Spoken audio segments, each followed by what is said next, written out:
Chapter 225. Li Anping looks at the house number and finds that it is the same as the one on the envelope. He knocks on the door and a little head pops in.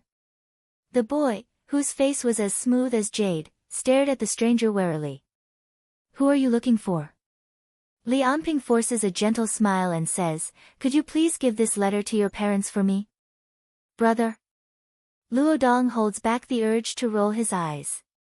The man in front of him has dark circles around his eyes and is fat. He looks even older than his father. Luo Dong holds back the urge to call him uncle. Luo Dong obediently takes the envelope. There is only an address but no addressee. The man doesn't look like a post office worker or a delivery man. Luo Dong is smart and he won't let anyone in easily. He asks the man in front of him if there is anything else and closes the door. The door is closed by Li Anping's nose. He still sees the exquisite wooden building and the green courtyard.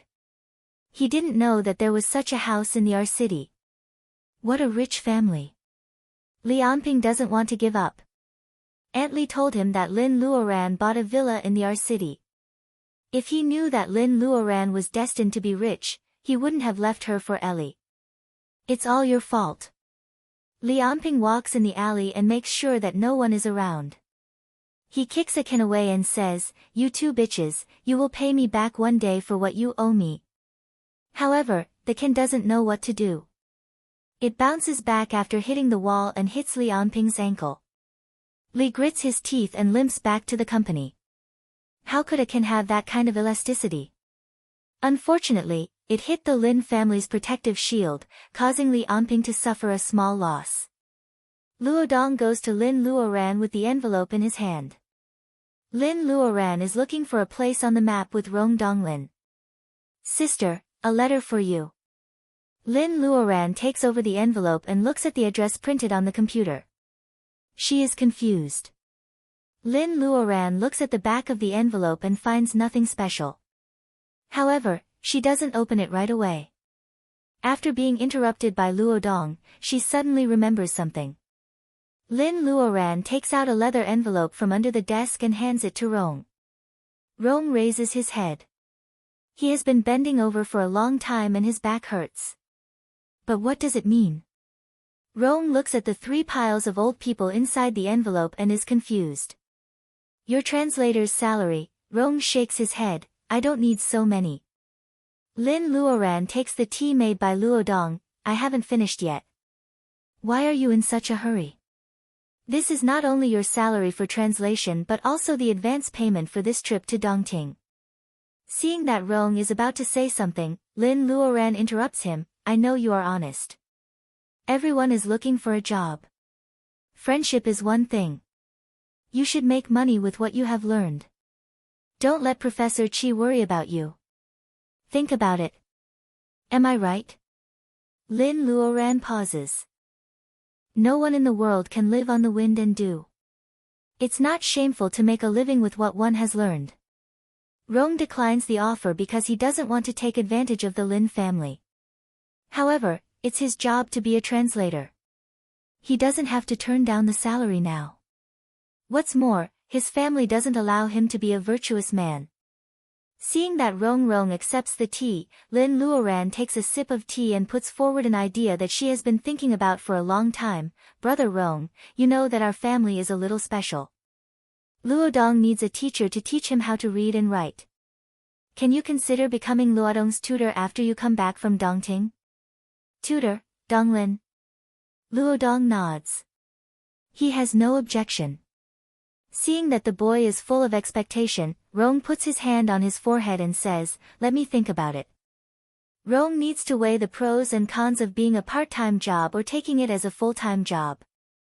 Lin Luoran doesn't want to push him too hard. She leaves Rong alone and walks out of the study with Luo Dong. Lin's house is full of reiki. Even the spring flowers are in full bloom. Lin Luoran sits down on the swing in the backyard and opens the strange letter. Lin Luoran ponders for a while and looks at the signature of the letter, Xin Yuanping. The name of the woman in black is Xin Yuanping.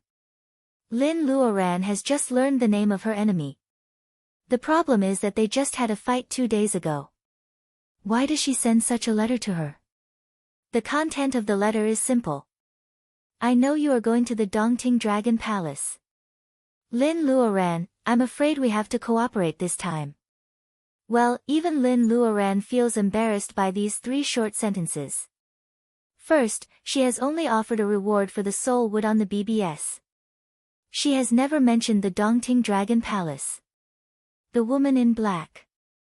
Well, how does Xan Yuanping know about it?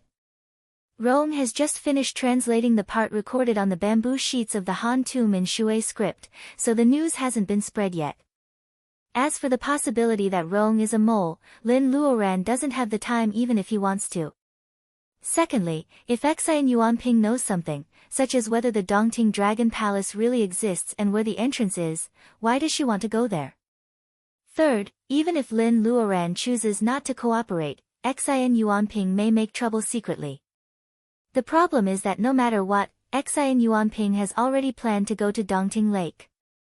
Well, let's cooperate then. Lin Luoran puts the letter aside and calls Grandpa Mu. The snake monster incident in the square is still popular at this time. Grandpa Mu inevitably nags Lin Luoran, which also shows the government's attitude. Lin Luoran has a better idea. Yes, the Buddhist cultivator I talked to you last time. Well, yes. Is there any way to arrange a spell conference through the government? Grandpa Mu says it is a small problem. Lin Luoran tells him that she will visit them in the capital when she has time. Then she hangs up the phone.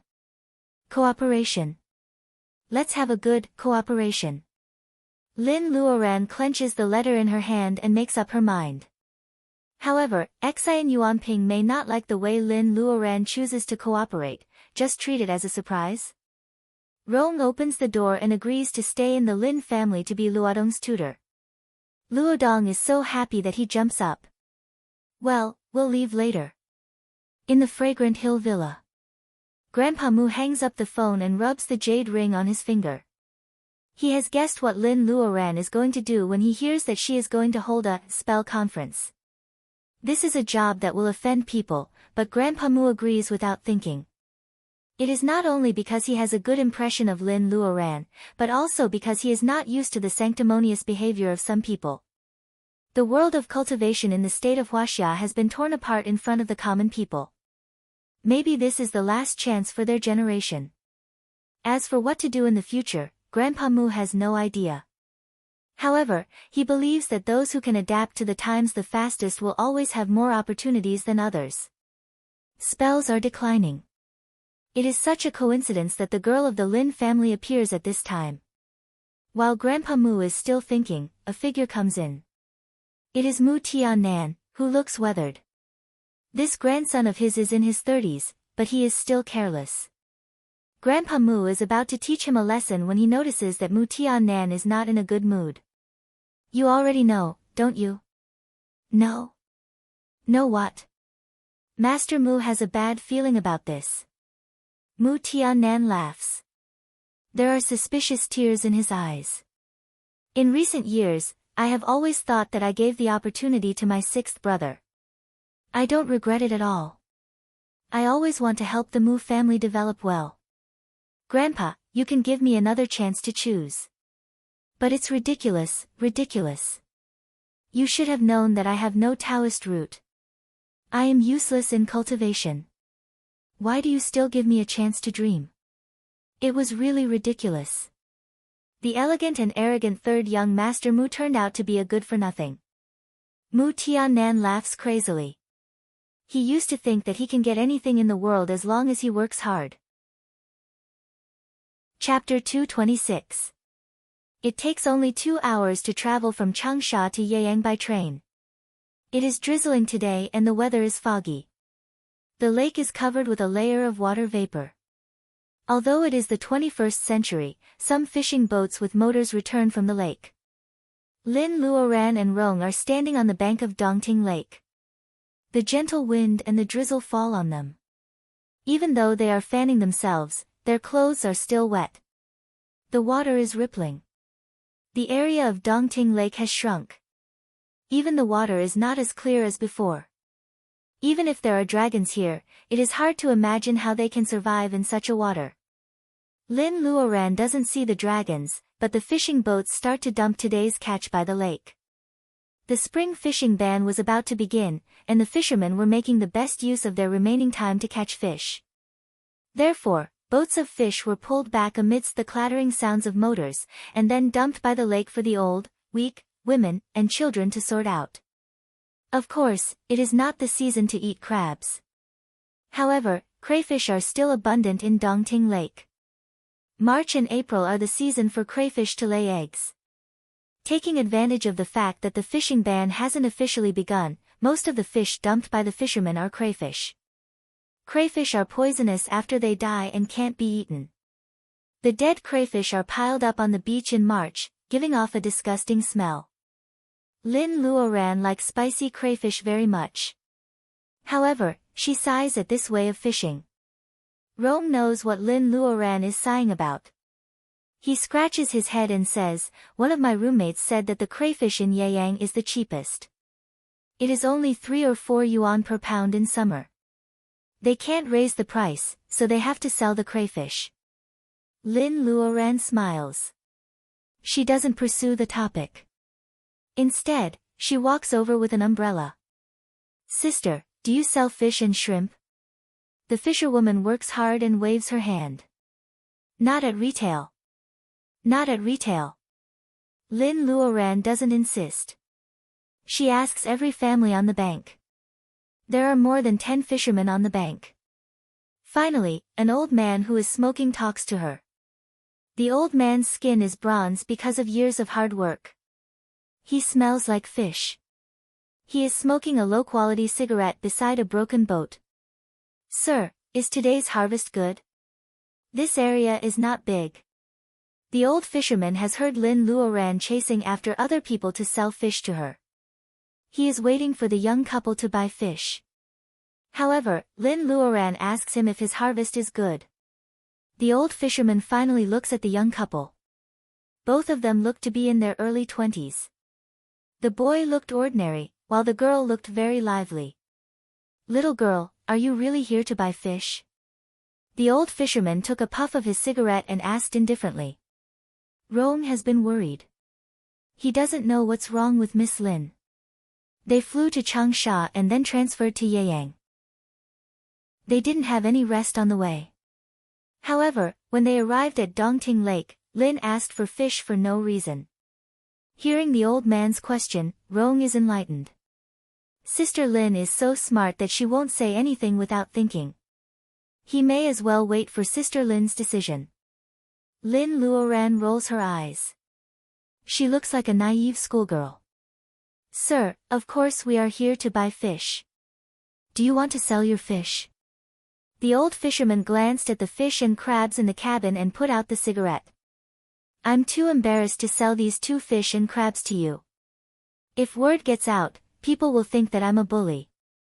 Seeing that Lin Luoran is not disappointed or angry, the old fisherman says, "But if you don't mind this place being dirty, I can cook fish for you." Rong looks at the old fisherman's boat. It is a fishing boat and a housekeeper. He can see the daily necessities on the corner of the boat.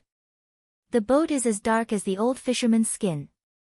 In other words, this is a dirty fishing boat. Miss Lin might not be able to eat in such a place.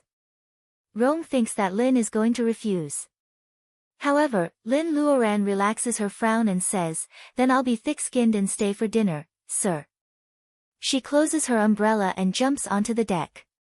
Rong has no choice but to get on the boat. He is confused.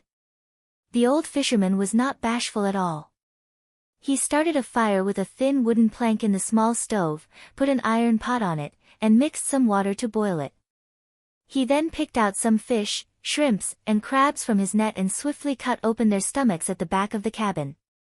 He cleaned up the fish's stomach, the crayfish's head, and the crab's thin legs, and poured them all into the already boiling pot. There is no ginger, onion, or cooking wine. Rong is not interested in the fish and shrimps. However, after the old fisherman sprinkles a pinch of salt on the fish, he smells the fragrance of the fish. The old fisherman takes out 2 porcelain bowls with the paint peeling off. He gives each of them a big bowl of fish. Here you go. Lin Luoran doesn't mind. She holds the bowl and sips the fish and shrimps. Maybe because there are no other condiments except for salt, the fish and shrimps taste bland to the people in the city who are used to eating strong food. However, after a while, they can taste the special freshness of the game. It's delicious, isn't it, Brother Rong? Lin Luoran is satisfied. Rong says yes vaguely because his mouth is also full of fish. They don't seem to be pretending. The wrinkles on the old fisherman's face become smoother. Sir, thank you for treating us to fish, thank you for your patronage. The 2 of you ate 2 bowls of fish, and he drank an extra bowl of soup. Just give me 300 yuan. The old fisherman asks for the money, ignoring Lin Luoran's words. Don't talk about feelings. It's a waste of money. You. Rong's heart hurts. 300 yuan for 2 bowls of fish. This is not a hospitable fisherman. This is extortion. What's wrong with me? Did I say I would treat you 2 to fish? My fish is wild. You cooked it without any additives. It's only 300 yuan. The old fisherman rolls his eyes. Rong is speechless. Rong is not good at quarreling with others. He blushes because he is not good at quarreling with others. Rong would have left in a huff if he was not afraid of making things worse. 3 red bills are pinched by a slim hand. Lin takes them out of the wallet and hands them to the old fisherman. The wrinkles on the old fisherman's face are all stretched out. He takes the 300 yuan with his scale-covered hand and says happily, "Little girl, you are so smart." Not bad. Lin Luoran gives Rong a look to calm down. She sits on a small stool and starts to chat with the old fisherman. Maybe because of the money, the old fisherman always answers Lin Luoran's questions. Lin Luoran starts to ask, "Sir, you must have been fishing on the Dongting Lake for many years, right?" "Little girl, you have good taste. I have been fishing on the Dongting Lake since I was 9 years old. It's been 60 years. Gee, 60 years.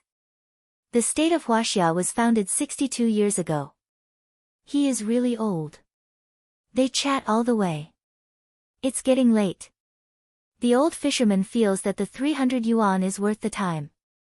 He starts to get impatient again. "I say, you're not planning to spend the night on the old man's boat, are you?" Thinking of the dark cabin, Rong feels greasy. If he really wants to sleep here, the expensive fish soup he ate this afternoon will be in vain. The rain is getting heavier. A strong wind is blowing on the lakeside. The small fishing boat is swaying. Waves splash on the cabin from time to time. It's a rare rainy day in spring. Lin Luoran's voice is a bit scattered by the wind. She still says casually, "Sir, you have seen a lot of things on the Dongting Lake. If there is a dragon palace at the bottom of the lake, where do you think it is?" Lin Luoran goes around in circles just to ask this old fisherman about the whereabouts of the dragon palace. Chapter 227. Lin Luoran seems to be joking. She asks the old fisherman where the dragon palace is. Rong is confused. However, the old fisherman puts out the cigarette in his hand and smiles. "What a discerning little girl. Only I can take you there. But, the price." Ha! The old fisherman's eyes narrow. He is not as indifferent as before. Rong feels that the old fisherman's smile is very obscene. However, Lin Luoran's eyes light up. They only have records on bamboo sheets. It says that there are countless treasures in the Dragon Palace. Dongting is so big, but no one knows where the Dragon Palace is. Although Xi and Yuanping said that they want to cooperate, Lin Luoran has learned not to be led by others. Even if Xi and Yuanping can take her to the Dragon Palace, she has to be prepared. In retrospect, Lin Luoran doesn't even know why she asked Liao about the Dragon Palace. Moreover, she believed him. Liao is smiling, "Since we are so familiar with each other, I can give you a discount." As long as you give me this much, I will take you to the Dragon Palace. What do you think? Liao stretches out 3 fingers and makes a gesture. 300. Rong is thrifty, but not stingy. 300 yuan for directions. If it really is the location of the Dragon Palace, it will be a good deal. 300? How can you say that? It is the Dragon King's Crystal Palace, not your backyard. 30,000, do you know? 30,000 yuan. Not a penny less. Liao's voice is particularly loud in the dim night by the lake. Several egrets fishing by the lake are startled by his voice. Rong widens his eyes and says angrily, "Why don't you rob me? This old man must be crazy. He wants to cheat Miss Lin of money. Does he want to die?" Liao's eyes bulge as much as Rong's. The simplicity of the old fisherman is gone. Rong feels that the two of them are lost rabbits. This unruly man has caught their lives and is going to extort a lot of money from them. Obviously, many people have the same opinion as Liao. The fishing boats are not far from each other, so they start to talk in a low voice. However, Liao's loud voice makes the fishing boats next door prick up their ears. Tut tut, 30,000 yuan. How many pounds of crayfish is that? Liao is really generous. I don't know if my family can also compete for such a job. The fisherwomen who coldly refused Lin Luoran to buy fish are now very regretful. They start to shout enthusiastically, "Big sister, where are you going? If Liao wants 30,000 yuan, we can go with 3,000 yuan. That's right. It's dark here." Old Liao's hands and feet aren't as nimble as the young ones. "Why don't you let Watson take you there?" "Yo, how old is your Watson? Can he even move the boat? Or is it our family's?" Money moves people's hearts. 30,000 yuan is the price of a square meter house in a place like the capital. But for these small fishermen who make a living by fishing, 3,000 yuan is enough for them to take you anywhere in Dongting. At this time, everyone wants to make some extra money. No one cares about the friendship between neighbors. Therefore, the lakeside is very lively for a while. Lin Luoran and Watson immediately become popular. Dim light comes through the old-fashioned glass lantern, which is a necessity for every fishing boat. They don't have electricity here, so the lantern is more stable and windproof. Such lights are gradually lit up. The lakeside is as lively as the new year. Lin Luoran smiles faintly and watches the fisherwomen quarreling. She wants to see how Liao will solve the problem, so she remains silent. Liao doesn't disappoint her. He sneers, "She is going to the Dragon Palace. Will you go with her for 30,000 yuan? The Dragon Palace?" The nearest fisherwoman shivers. She feels that the wind on the lake is really cold tonight. She shrinks back into the cabin and doesn't talk anymore. Liao's words are like throwing a silencing bomb into the crowd. The lakeside, which was festive just now, suddenly becomes silent. The atmosphere is as quiet as a graveyard. "Mr. Liao, here is 30,000 yuan. Please keep it. If it's convenient, can we set off tonight?" Seeing this, Lin Luoran rolls her eyes and takes out 3 stacks of Huaxia currency. She puts them in front of Liao. Of course, her wallet can't hold 30,000 yuan. She pretends to find the money in her backpack. In fact, she puts it in the space for an emergency. Since she had no money in Norway, she had to steal other people's clothes and follow the bus back home. Lin Luoran feels that although she is a cultivator, she is still in the secular world.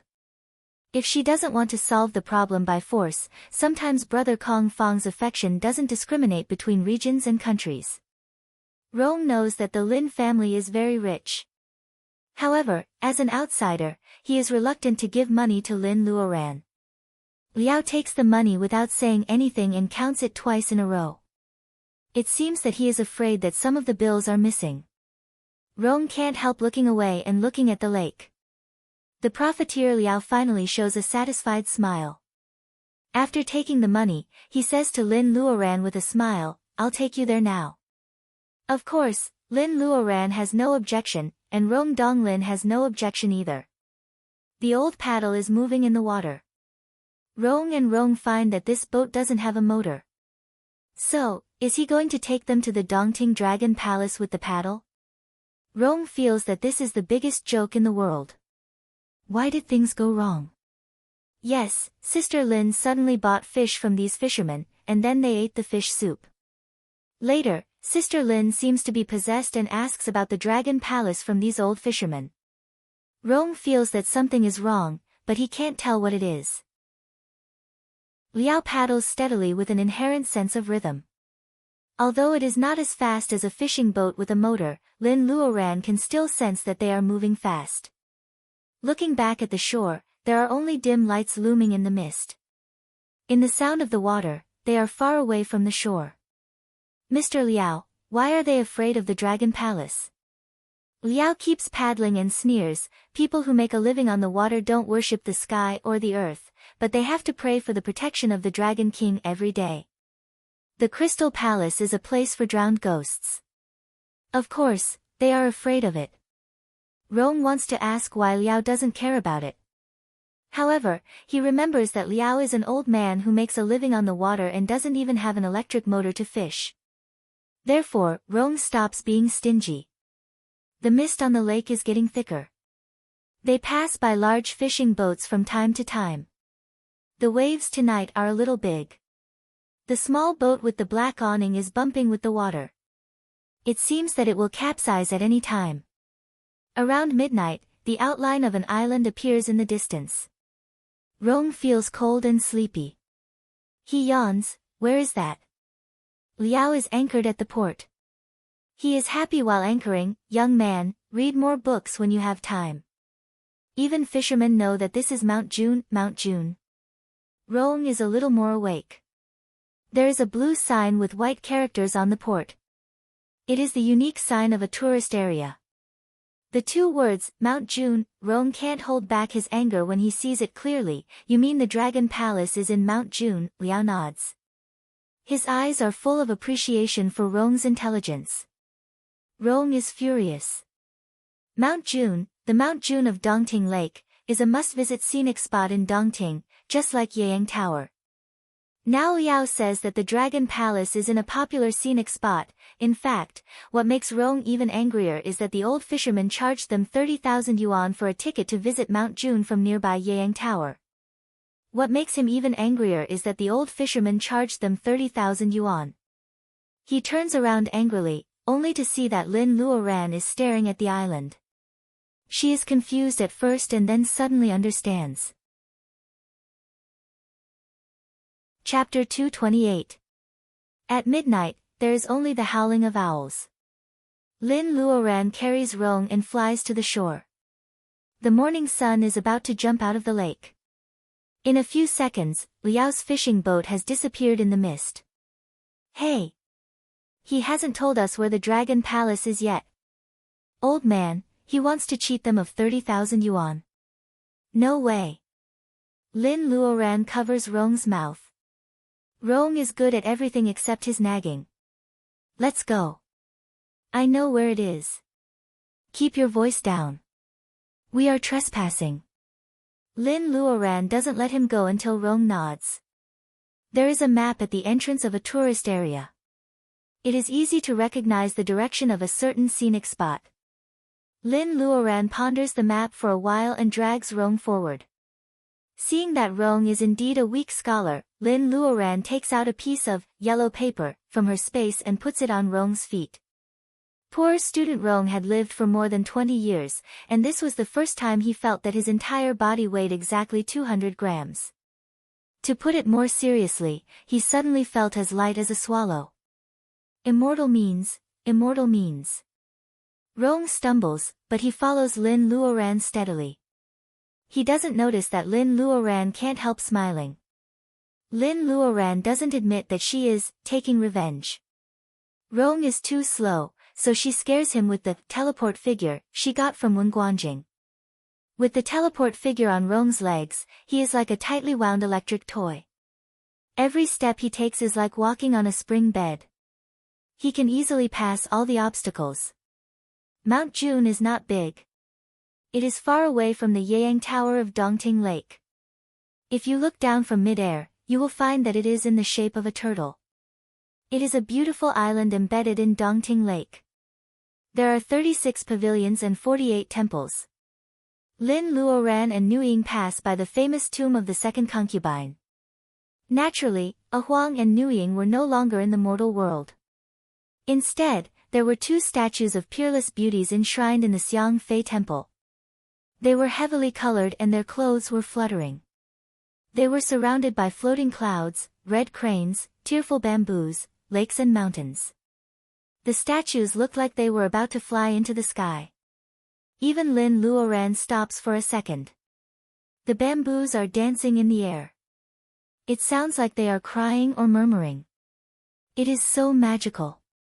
She thought about it for a while and decided to stop worshipping the statue. Although there was no incense and candles, his heart was sincere. The two concubines would not be offended. The two of them flew past quickly. The morning sunlight shone through the gaps between the bamboo leaves and reflected in the eyes of the painted sculptures. The two clay beauties seemed to come to life, which was very magical. They disembark and go in the opposite direction. They almost cross the island and arrive at their destination on the other side of Dongting Lake. On the embankment a few feet away, the Dongting Lake is vast and misty. At this time, the water and grass are abundant. The morning sun rises and the morning glow intertwines. The endless Dongting Lake is dyed a mild red by the morning light. Rong is one of the few people in the city who are willing to study. Seeing the words, Lu Yi Well, above the pavilion, he takes a deep breath. Senior Sister Lin, this place is just a legend. A beam of green light in Lin Luoran's hand turns into a bamboo in the blink of an eye. The bamboo looks exactly the same as the one they saw in the Xiang Fei Temple. Lin knocks his head with the bamboo and asks, is this also fake? Pain. Of course, it's not fake. Rong is just too honest to realize that many legends in the state of Huaxia may be half true and half false since there are people like Lin Luoran. It is hard to say whether there is a southern heavenly gate in the depths of the Sea of Clouds. However, Lu Yi's message specifically mentioned the name of the Dongting Dragon Palace. It may not be a lie. The two of them look at the well in front of them carefully. Different from ordinary stone wells, the well of Lu Yi Well is surrounded by two patterns in the shape of fish. The two semicircles are not connected, and there are steps extending down the well.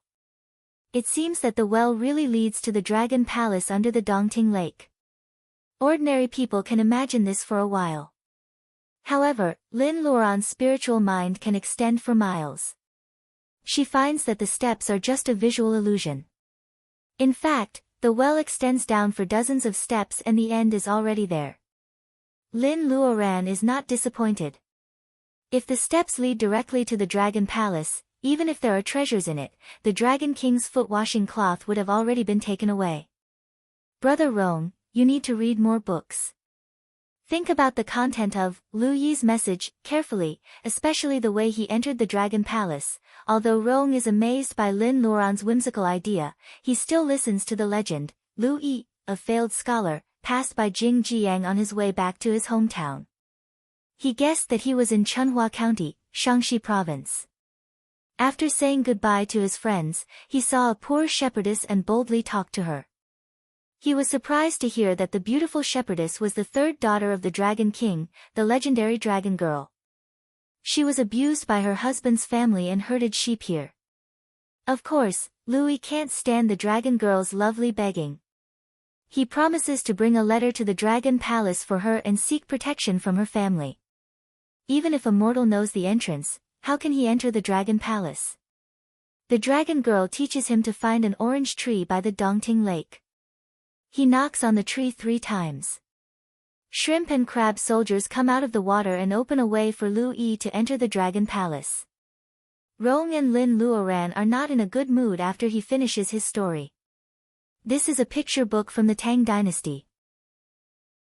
It is hard to imagine that an orange tree can live peacefully until now without becoming a tree monster.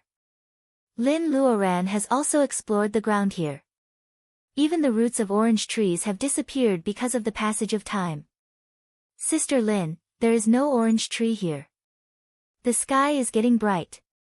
Mount June will soon attract a lot of tourists. If they can't find the entrance, they will probably waste the day.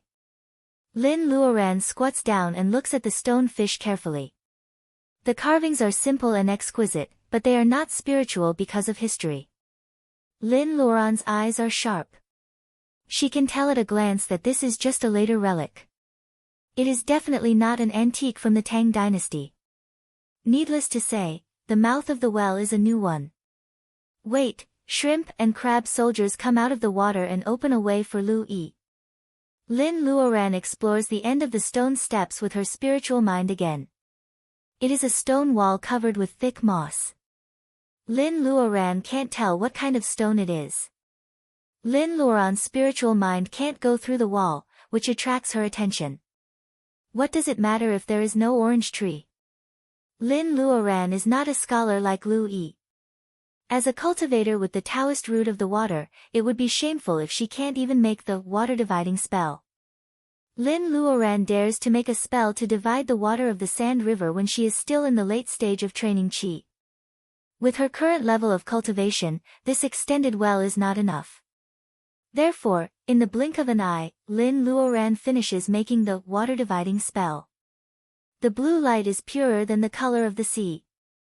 Lin Luoran says, "Open," in her right hand. The water in the well is separated, revealing the stone steps covered with moss. Oh, I remember now. Is this the spell that Luodong mentioned? Rong finds it interesting. He only sees the teleport figure flash and stick it to his feet. Then he becomes as light as a swallow and walks as if he is flying. This time, Rong finally sees Lin Luoran's spell. Of course, Rong doesn't know as much about cultivation as Luodong does. Luodong mistakenly calls the spell, so Rong doesn't know the difference. Let's go. The water in the well is divided into two sides. Lin Luoran is walking in the front, and Rong is following closely behind her.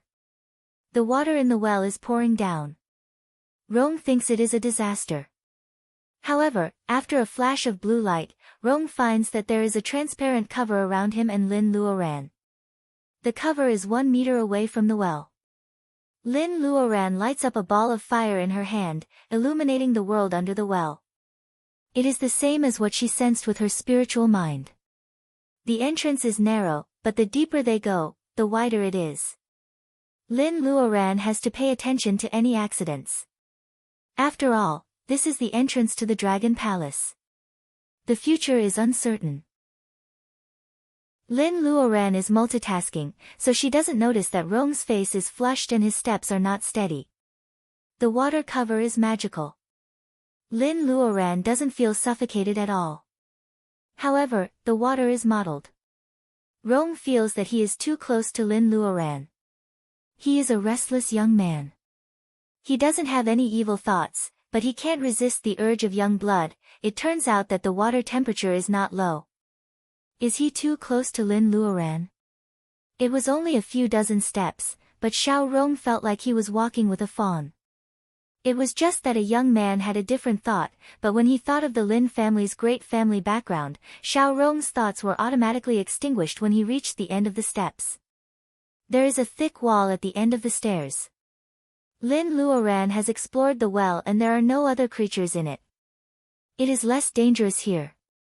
A golden light jumps out from her fingertips like a dancing elf. Lin Luoran uses the golden light to scrape off the moss on the stone wall. The smooth stone wall is exposed. It is so smooth that there is nothing on it. Lin Luoran and Lin Luoran are disappointed. Rong steps on the moss and falls on the wall, which makes him dizzy. However, the echo makes Lin Luoran think about something. Both of them sensed it and very tacitly knocked on the wall for a while. It was not that they triggered a trap, but they confirmed that this was a hollow wall, or that there was a wall behind the wall. It seemed that divine sense was not always reliable. In this world, there seemed to be quite a number of places that could block divine sense and could only be discovered with one's bare hands. Lin Luoran sighs and asks Rong to step back. She exerts her strength, and the destructive power of a cultivator in the level of laying foundation is self-evident.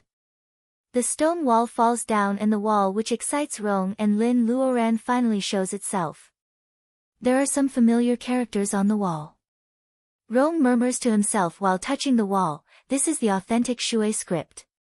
Of course, he is excited. This is not a summary of the Shui script.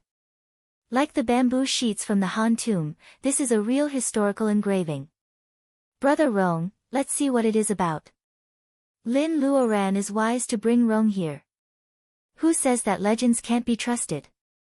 Maybe the Shui script is really the language of the Shui nationality. Who can tell? Rong reads the content carefully. There are not many characters, so it is easy for him to recognize them. Chapter 229. The characters in the Shui script on the wall are vivid and clear. Rong, who has been educated since he was a child, can translate it at a glance. Because of this, Rong has a strange look on his face. What on earth is it? Lin Luoran comes out to urge Xiao Tianzi, what on earth is it? Rong makes up his mind. He closes his eyes and reads the words on the wall. Lin Luoran feels embarrassed, kowtow 3 times and enter the Dongting Dragon Palace.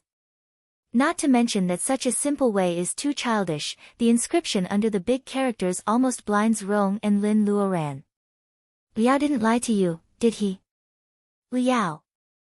These characters are 100% written in the Shui script, but they are newly carved. Did Liao arrange all of this? Not to mention Rong, even Lin Luoran herself suspects that she has been fooled. Why did she trust Liao? Lin Luoran now realizes that she has no evidence. How can 3 kowtows count as kowtows? For some reason, Rong stretches out his right hand and makes a fist. He kowtows gently as if he is visiting a neighbor. The first time, the 2 people in the water dome are still the same. The second time, they stare at each other and can hear each other's breath. They are still standing in the same place. Rong is a little nervous. He looks at the third time with his eyes closed. A few seconds later, a big whirlpool appears on the stone wall. The whirlpool pulls them in with an irresistible force. Even a civilized person like Lin Luoran wants to swear in this situation.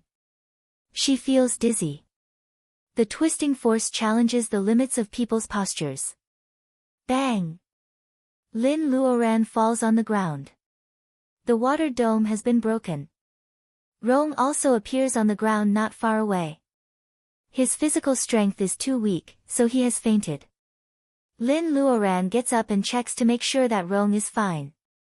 She uses her wakan to wake up Rong, and Lin Luoran starts to look around. Fish can be seen swimming on the transparent dome. The lake is isolated from the outside. It is dry and bright here. This should be the bottom of Dongting Lake. There are many ancient palace-like pavilions. This is an ancient building complex. The tallest and largest palace had a dazzling golden gate standing in front of it. There were dragons and phoenixes carved on it. It was gorgeous and majestic, indescribably noble. This time, even Lin Luoran recognizes the handwriting on the plaque, Dongting Dragon Palace. Dragons really loved shiny treasures. Even if this was only the outer hall, she could still see red corals that were taller than a person on both sides of the door. There were also huge pearls inlaid on the door. On the corals on both sides of the gate, there are 2 broadswords. Maybe the broadswords were used by the shrimp soldiers and crab generals who used to guard the gate. However, the entire hall is empty now. Except for Lin Luoran and Rong Donglin, all fishes and shrimps are isolated outside the hall. Not to mention dragons, there is not even a turtle. Lin Luoran tries the door. When her wakan hits the door, there are electric sparks and thunder. Lin Luoran's wakan is like a stone sinking into the sea. Nothing happens. Lin Luoran knows nothing about inhibition. Even if she does, she may not be able to open the door. After all, the dragon race plays an important role in the legends of Huaxia. As a cultivator in the level of laying foundation, Lin Luoran can probably defeat a shrimp soldier. There really is a Dongting Dragon Palace. This outer hall was completely golden, and one could see the situation outside from the inside. Fish swam through the algae, isolating all the lake water outside the hall. To build such a huge palace in a deep lake with high water pressure, even with modern technology, it would not be easy to do, right? Rong Donglin walks around curiously. He even puts his face on the wall. If you have time, why don't you walk around? Even a bead here can be a top treasure. Lin Luoran knows that Rong's family is poor, so she kindly reminds him. Lin Luoran has checked the hall with her spiritual mind. Except for the gate, everything else is normal. There is no fluctuation of Reiki. Rong should be safe. Rong is not a fool. The red corals are the most valuable. They are as tall as a person and they are rare treasures. The problem is that he can't take them away. The whole hall is shining. He can't take them away. He walks around and finds a big pearl on the wall is loose, so he takes it away. Lin Luoran has already taken all the corals. If she doesn't take them away, Xian Yuanping will benefit from them. Corals of this quality can even be used to make some high-level boluses. The two broadswords, which may be dropped by a shrimp soldier in a hurry, belong to the 3rd grade. In this era, they should be good stuff. She takes them away decisively. It is difficult for Rong to dig out the pearls. However, Lin Luoran doesn't even need to use her flying sword. She just uses her Reiki to wrap around the pearls. Can you put them away? The pigeon egg-sized pearls are beautiful, but they are really ordinary. Lin Luoran takes a few as souvenirs and asks Rong to put the rest away. Therefore, Xiao Rong put a backpack full of pearls in a daze. The weight of the pearls on his shoulders was really a sweet burden. Lin Luoran doesn't want to waste the rest of the pearls, so she puts them into her space. When Lin Luoran stands in front of the gate, where she can only see but not enter, 3 people appear at the place where she just fell. Compared to Lin Luoran and Lin Luoran, there is a small seal floating above the heads of Xian Yuanping and the other 2 people. The seal shines and covers them. They appear at the transmission point leisurely. Lin Luoran is ready to cooperate with Xian Yuanping when necessary. However, it doesn't include the surprise of seeing her ex-boyfriend and ex-rival in love at the same time, right? Ellie hasn't changed. With her sharp eyesight, Lin can even feel that Ellie's skin is getting better. Maybe this is why Ellie is here. It turns out that Ellie has been with Xian Yuanping these years. As for Lianping, even a good suit can't hide the fat on his face. His eyes are blue and his face is swollen. Lin Luoran takes a lot of effort to find his face from the corner of her memory. Finally, she matches him with the word ex-boyfriend. Even though she has already let it go, she still remembers the saying. I am relieved to see that you are not living a good life. Lin Luoran doesn't cultivate the Tao of ruthlessness. She is indifferent but not indifferent. She can let it go, but she is not a Mary Sue. It was Lianping who cheated on her. No matter what the reason was, even if it has been diluted by time, it will not become a sweet memory. Therefore, when Lin Luoran sees her ex-rival in love and ex-boyfriend, she finds that she is just a little disgusted. As for the hatred, it is not so serious. Fellow cultivator Lin, I have been looking for you everywhere. It turns out that you are one step ahead of me. Xian glances at Rong and knows that he is immortal. She doesn't show any abnormality. Lin Luoran nods slightly. Yes, I am here first. However, the gate of the Dragon Palace is locked. I am afraid that our cooperation will start from here. Xian Yuanping plays with the small seal in her hand. It is said that there are countless treasures in the Dragon Palace. Shouldn't we discuss how to distribute them before we enter? Lin Luoran sneers secretly. No one knows where the dragon race has gone. Probably no one will give up all their property before moving. Lin Luoran only hopes to find the soul wood as she wishes. She doesn't have much hope for other treasures and she doesn't look forward to it. I only want the soul wood. Xin Yuanping smiles, that's a deal. Fellow cultivator, please inject your water wacken into this small seal. The small seal in Xin Yuanping's hand looks ordinary. Is it the key to open the palace gate? As soon as Lin Luoran raises her right hand, a person falls out of the transmission point. Chapter 230. Dressed in a navy blue Taoist robe, there is still some baby fat on his face. His facial features are delicate and he looks like a girl. Who else could it be other than young Master An? Master Lin. And greets Lin Luoran first, regardless of other people's different expressions. It seems that An is following Xin Yuanping. Lin Luoran always feels that there is a hidden thread connecting things that she didn't understand before. However, the situation is not clear yet. In a flash, some ideas come to her mind so fast that she can't catch them. Since young Master An is here, he represents Taoist Huizhu.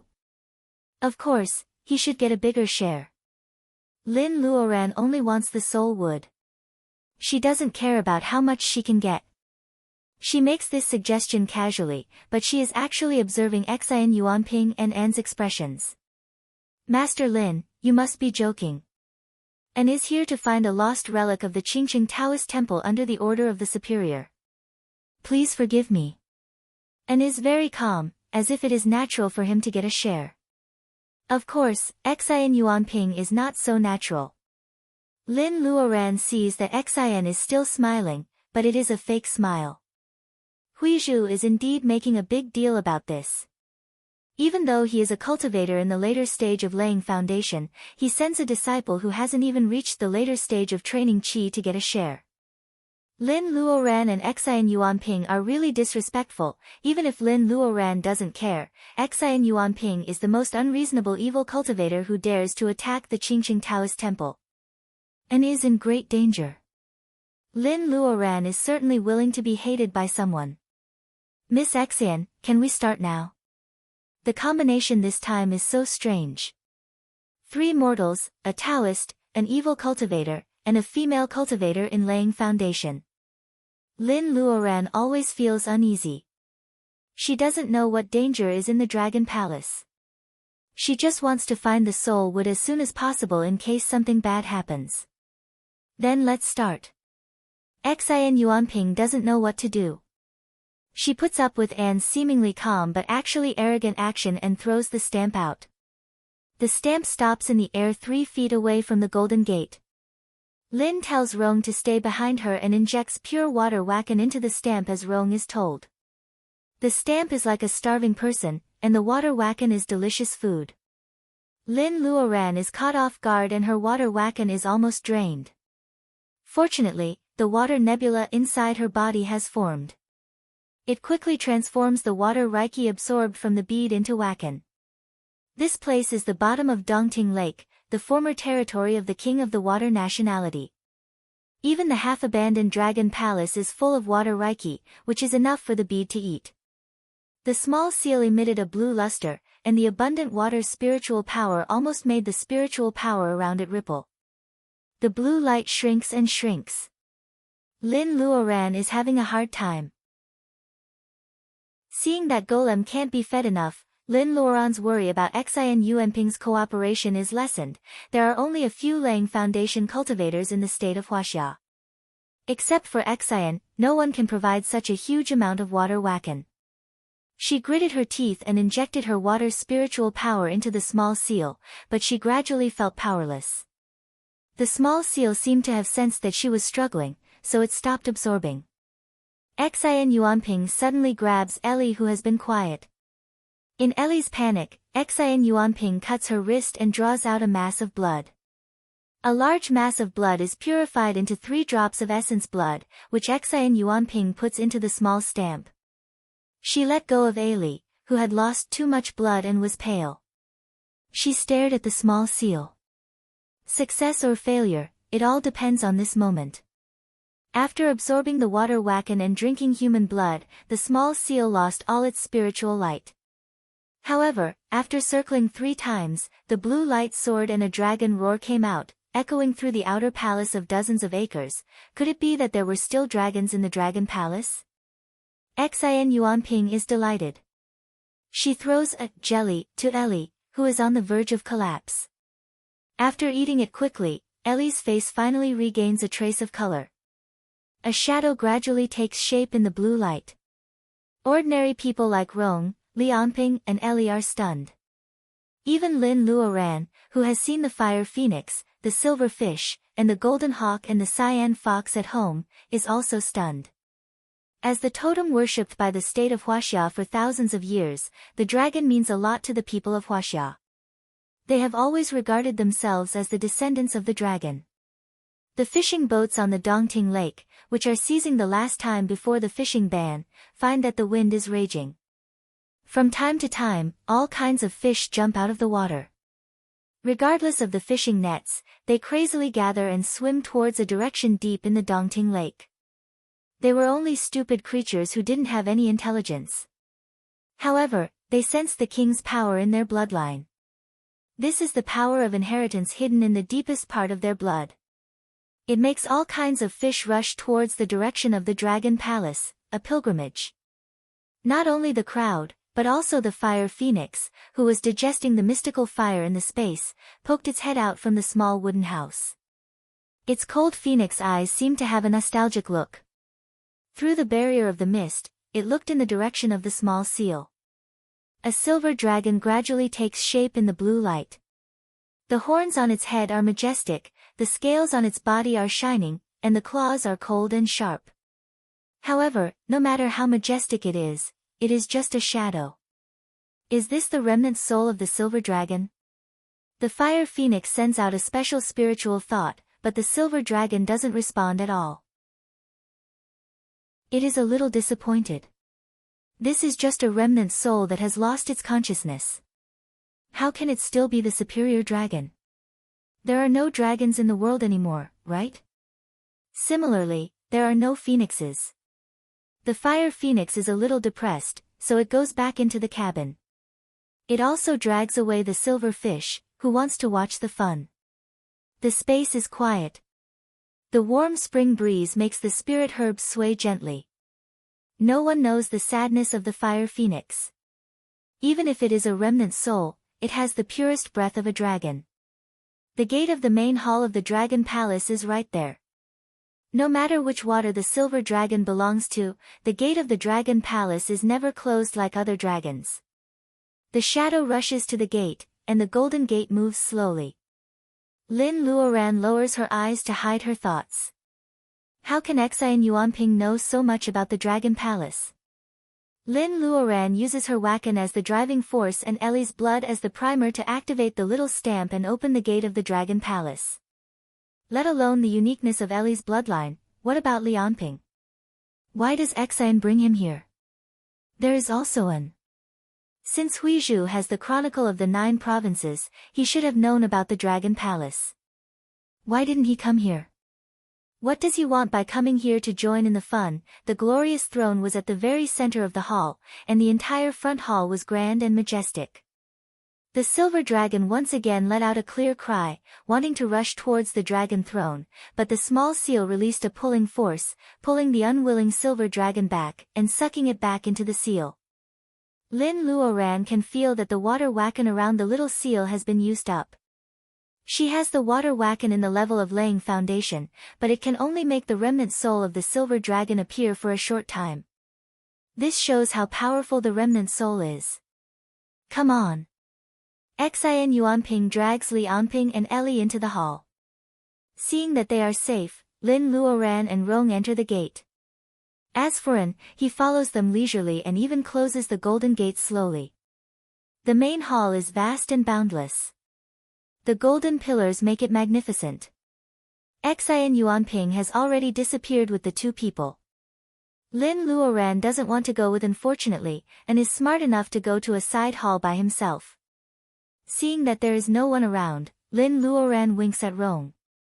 Rong takes out a crumpled piece of paper and starts to compare it. They are not completely unprepared. This is the map of the dragon palace drawn by them according to the bamboo sheets unearthed from the Han tomb. No one knows who wrote these bamboo sheets, but they know a lot about the inside of the Dragon Palace. All the buildings in the outer hall are recorded. Sister, it is on the right side of the sea view pavilion. This way. Rome looks up from the self-drawn map and points to a direction behind the main hall. It is a remote place. The first two groups of people didn't notice the small door which is out of place in the main hall. The effect of the teleport figure is still there. Rome leads the way at a very fast speed. Lin Luoran follows him and disappears into the small door. In the quiet main hall, and comes out from a pillar and stares at the place where Lin Luoran and Rong disappear. Master said that we can find it if we follow Master Lin. But why do I feel that it is not a good idea? And is in a dilemma. However, after 3 years of experience, he is no longer the same and who can be satisfied with frying tofu in sesame oil. As the successor of Qingqing Taoist Temple, he has no choice but to crush a bamboo figure. A green light enveloped Xiao An's entire body, including his aura, disappeared from where he stood. If Wen Guanjing sees this, he may feel very sad. Qingqing Taoist Temple is famous for its magic figures. The thunder summoning figure is the most advanced one among paper figures. It is so expensive that cultivators will bleed while using it. The bamboo figure crushed by An is more valuable than any other paper figure. The world of cultivation knows that Taoist Huizhu has some special skills, but they have never seen it. It is like the United States monopolizes certain technologies of the state of Huaxia. They never sell bamboo figures to anyone. Are you okay? Seeing that Xian Yuanping is searching in the hall, Lianping asks Ellie in a low voice. The Dragon Palace, the small seal, the spell, the silver dragon, human blood, and Lin Luoran. All these elements are intertwined. Lianping, who is ambitious, is in a mess. He ignores his hatred for Ellie and cares about her. After all, only he and Ellie belong to the same kind of people now. Everything else was like a superhuman in an American TV series. It was too fantastical. Ellie looks at him coldly and doesn't say anything. As for whether or not there was a trace of warmth in their hearts, no one knew. Xian Yuanping sees the interaction between the two. She doesn't say anything, but there is a smile on her face. Chapter 231. The Seaview Pavilion, as the name suggests, is probably the place where the Dragon King used to watch the tide and the water. It is built in an imposing manner. Of course, Dongting is a lake, and the Dragon King's waters are not as wide as the sea. However, no one can stop the Dragon King from naming this place as Seaview Pavilion. Thousands of years ago, this place might have been majestic and prosperous. But now, there is only an empty hall in front of Lin and Rong. They didn't expect that they could get to the Seaview Pavilion so smoothly. Lin is delighted to know that the treasure house of the Dragon Palace is nearby. Sister Lin, that is the sea platform. In the hall, there is a staircase leading to the second floor. It is said that the Dragon King often goes upstairs to observe the waters. This is probably the tallest building in the Dragon Palace. These rumors are also recorded on the bamboo slips. No one knows whose mausoleum it belongs to. He seems to be as familiar with the Dongting Dragon Palace as if he is in his own backyard. Usually, Lin will go to such a place out of curiosity. But now, she just wants to know where the treasure house is. On the right side of the Seaview Pavilion, there are lush undersea plants. It looks like the garden of the Dragon Palace. The treasure house is nowhere to be seen.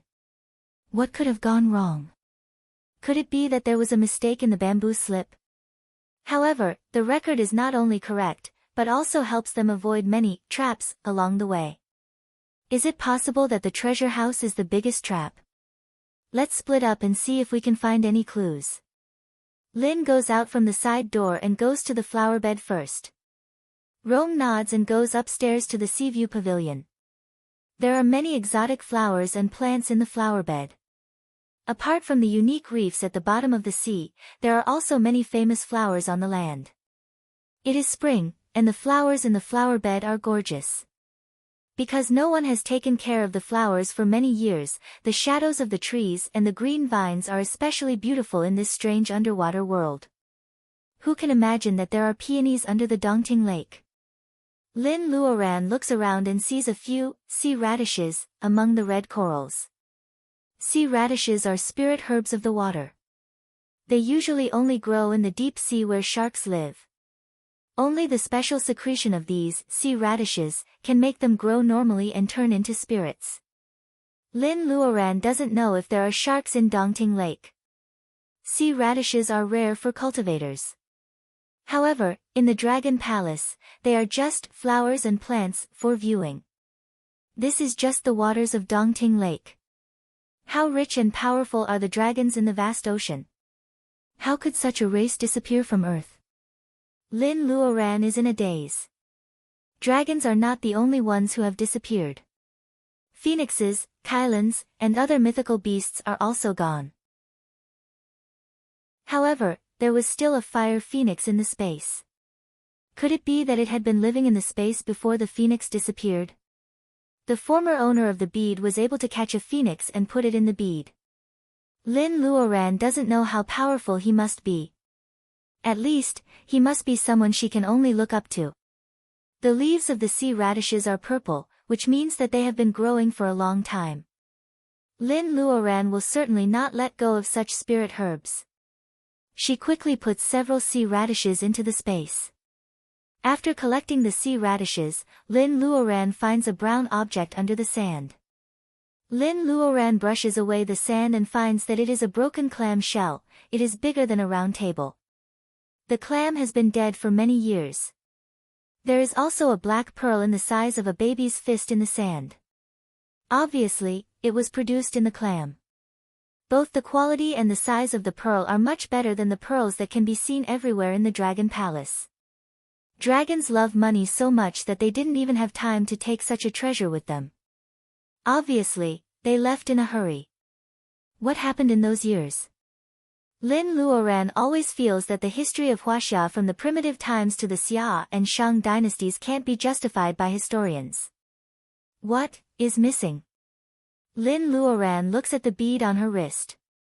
The former owner of the bead may have just witnessed that era. Lin Luoran calms down and puts the black pearl away. Then she carefully searches this huge flower bed. This tree looks strange. There are thorns on it and it is bald without any leaves. The Dragon King's aesthetic is really strange. Lin Luoran thinks about it and feels weird. It is not reasonable to plant such a tree in a place full of exotic flowers and plants.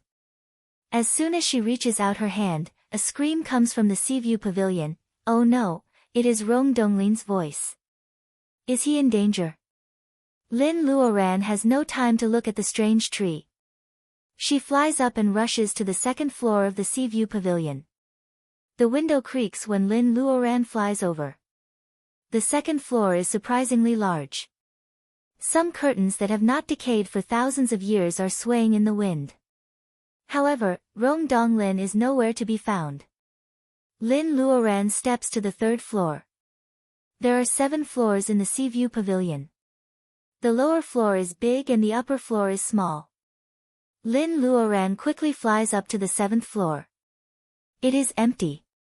There is not even a table or chair in this Seaview Pavilion. However, Rong Donglin, a living person, disappeared under Lin Luoran's nose. This situation is very similar to the time when Baojia disappeared in the desert. Rong Donglin must have found something, triggered some inhibition and was teleported away. Damn it! Lin Luoran shouldn't have taken it lightly. Even if the dragon race has abandoned the Dragon Palace, it is not a place that cultivators can easily touch. No one likes to have thieves in their house, even if it is an old house. Lin Luoran hopes that there are no other creatures in the Dragon Palace. Especially the Hanba Saintess, who thinks highly of herself and loves to possess people for no reason. There shouldn't be, right? Lin Luoran doesn't have much confidence. She is still upset. Suddenly, something flashes on the roof of the 7th floor, which attracts Lin Luoran's attention. It is a... How to describe it? It looks like a telescope. That's right. Lin Luoran thinks of a telescope, which should not exist in the Dragon Palace. Lin Luoran flies up and touches the mirror. However, she finds a chair under her. Well, does she want to sit on the chair and watch? Lin Luoran tries. She doesn't dare to sit comfortably. Lin Luoran looks into the lens cautiously. Hey, this mouth is full of steel teeth. Isn't it a ferocious shark? Can she see the outside through the lens? What about the surface of the lake? Lin Luoran thinks of something and the sparkling surface of Dongting Lake appears in the lens. There is no fishing boat on the lake. It seems that fishing is prohibited today. The lens zooms out. Lin Luoran sees Mount June. She can even see the tourists in the port clearly. Maybe she can see everything around Dongting Lake with this telescope. Lin Luoran thinks of something. She can see everything from crabs nesting in the sand holes at the bottom of the lake to the continuous embankment of the lake. She tries many places and sees many big fish at the bottom of the sea and many tourists walking on the embankment of the lake. God, she probably knows how the Dragon King used to patrol the waters. No wonder this place is called Seaview Pavilion. Through this telescope, the Dragon King can know the situation of every fish and shrimp in Dongting Lake without going out. This, Lin Luoran suddenly pauses and the lens is also frozen. On a dirty boat with a black awning by the lake, Liao's seemingly honest face is so clear that even the wrinkles can be seen clearly. Liao seems to be aware that someone is peeping at him. He looks around and suddenly stares at Lin Luoran with a smile. He waves his hand as if he is greeting her. He can see here. Lin Luoran is shocked. The chair under her feet starts to move. She is actually attacked by a chair. To be precise, it is probably that the chair finds that the one peeping at the water is not the Dragon King himself, so it rebels and overturns Lin Luoran. In a hurry, Lin Luoran only sees that the pattern of the floor tile under her seems to be a little strange. She just touches the ground and then disappears from the 7th floor of Seaview Pavilion. At the same time, the chair disappears. Well, the telescope also disappears. Across the vast water, Liao on the boat with a black awning even drops the cigarette in his mouth. Alas, that girl is so easily scared. Liao is very depressed. He doesn't know who would be scared to death when they encounter such a strange thing. Old Liao, what are you talking about? The fishing ban officially begins. The fishermen start to pack up. They have houses in Yeyang, so they don't have to live on the lake during the fishing ban. They can only start fishing again in the summer. Liao puts out the cigarette but, I say, Watson's father, can you buy my fishing boat? Watson's father is surprised, you don't fish anymore. What will you eat in the future? Liao's eyes widen, bullshit. Don't I have children? Don't I know how to enjoy life? Ah, it turns out that Liao also has children. This is the first time I heard about it. Suddenly, the lakeside becomes lively. They have been fishing together for so many years. Although they are surprised that Liao has children, they still want to congratulate him for saying goodbye to the hard days and enjoying life. In the end, Watson's father spends 1,000 yuan to buy Liao's rotten fishing boat. This old fisherman who has been fishing for 60 years disappeared from the Dongting Lake and never showed up again. Occasionally, the neighbors scold Liao for forgetting everyone when he is enjoying life. But overall, most of them are happy for him. He has been working for 60 years. No matter what profession he is in, this is a glorious retirement. Liao is happy. When he leaves, his wrinkles are all wrinkled. He is generous this time and doesn't take away the ragged daily necessities on the boat. He waves to everyone and disappears in the stinky smell of crayfish. No one knows how happy he is. Finally, he gives away the thing he has been guarding for so many years. Everyone feels relaxed that it is quiet in the Seaview Pavilion. The hanging curtains move even though there is no wind. And shows up on the 7th floor. He seems to have been standing there for a long time. Even his feet are stiff. Isn't Master Lin testing me? Then, where did she go? Shaoan frowned, diluting the childishness of his baby face. He follows Lin from a distance and hides his trace with the help of the bamboo figure. He sees Lin suddenly disappear. At first, he thinks that Lin is tricking him because she noticed that someone is following her. And waits patiently for a long time. Seeing that Lin is not there, he comes out with peace of mind. He stares at the strange tile on the ground thoughtfully. Suddenly, he puts out one foot and steps on it carefully. Only his own footsteps can be heard. He waits for a moment, but he is still standing there. Nothing happens.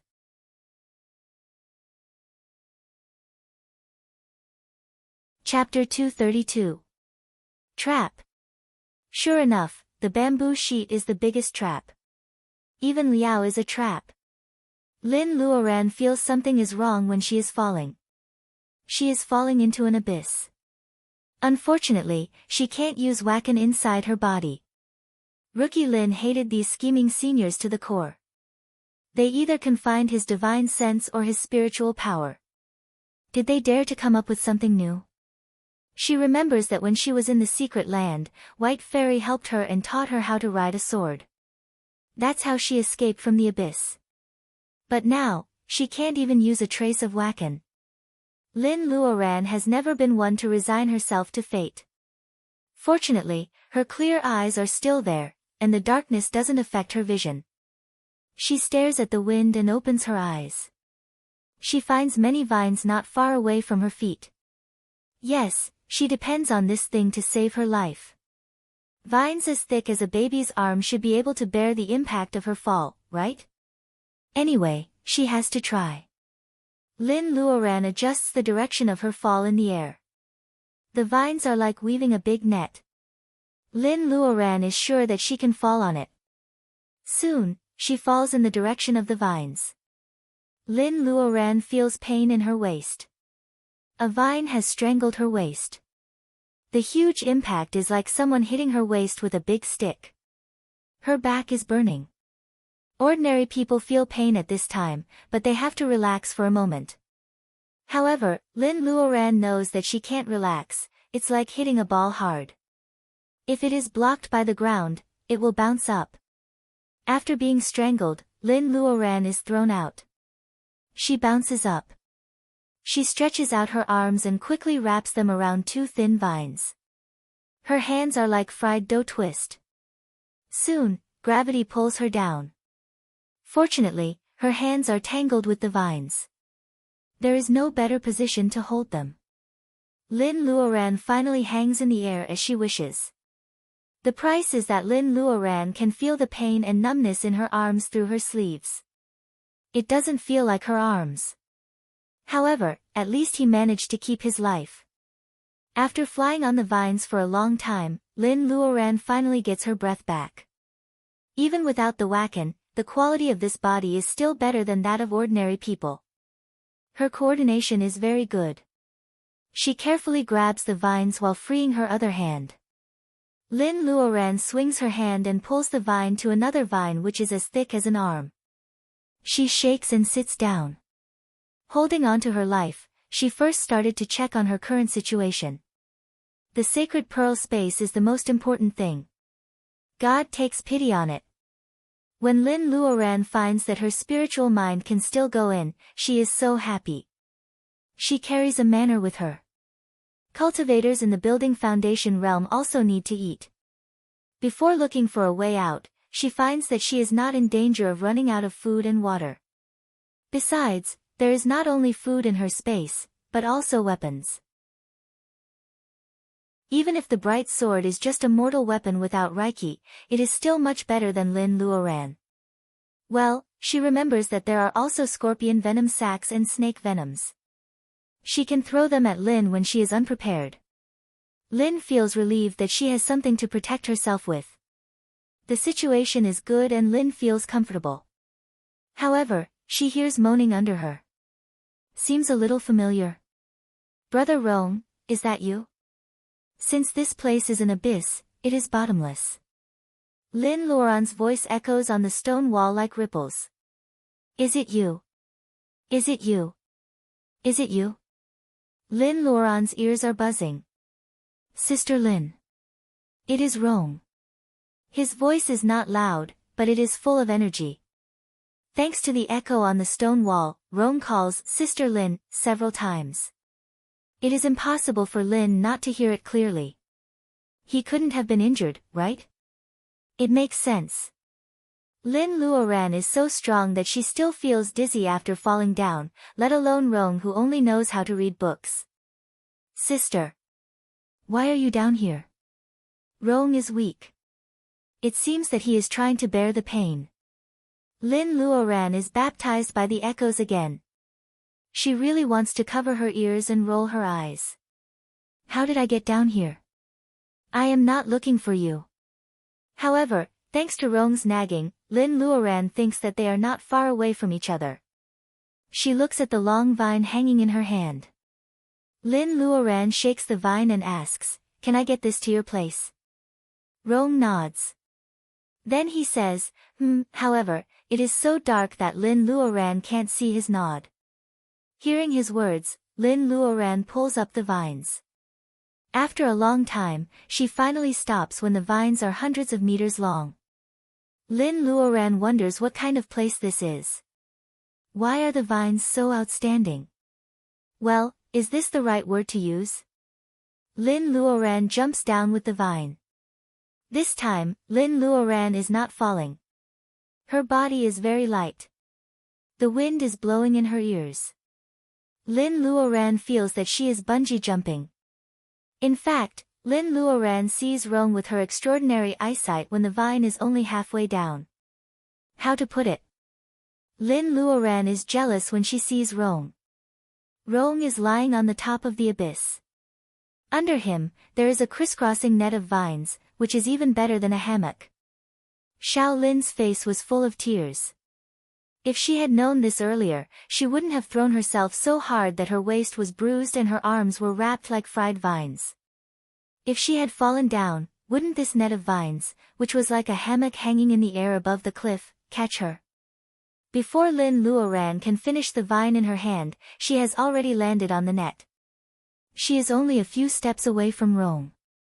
Lin Luoran tests the net and finds that it is strong enough to catch the two of them. Lin Luoran notices that Rong is not in a good mood.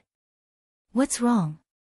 Rong's face is covered with sweat. Miss Lin, I'm afraid that my leg is broken. Broken leg? No wonder he is lying still. Thigh or calf? Left calf.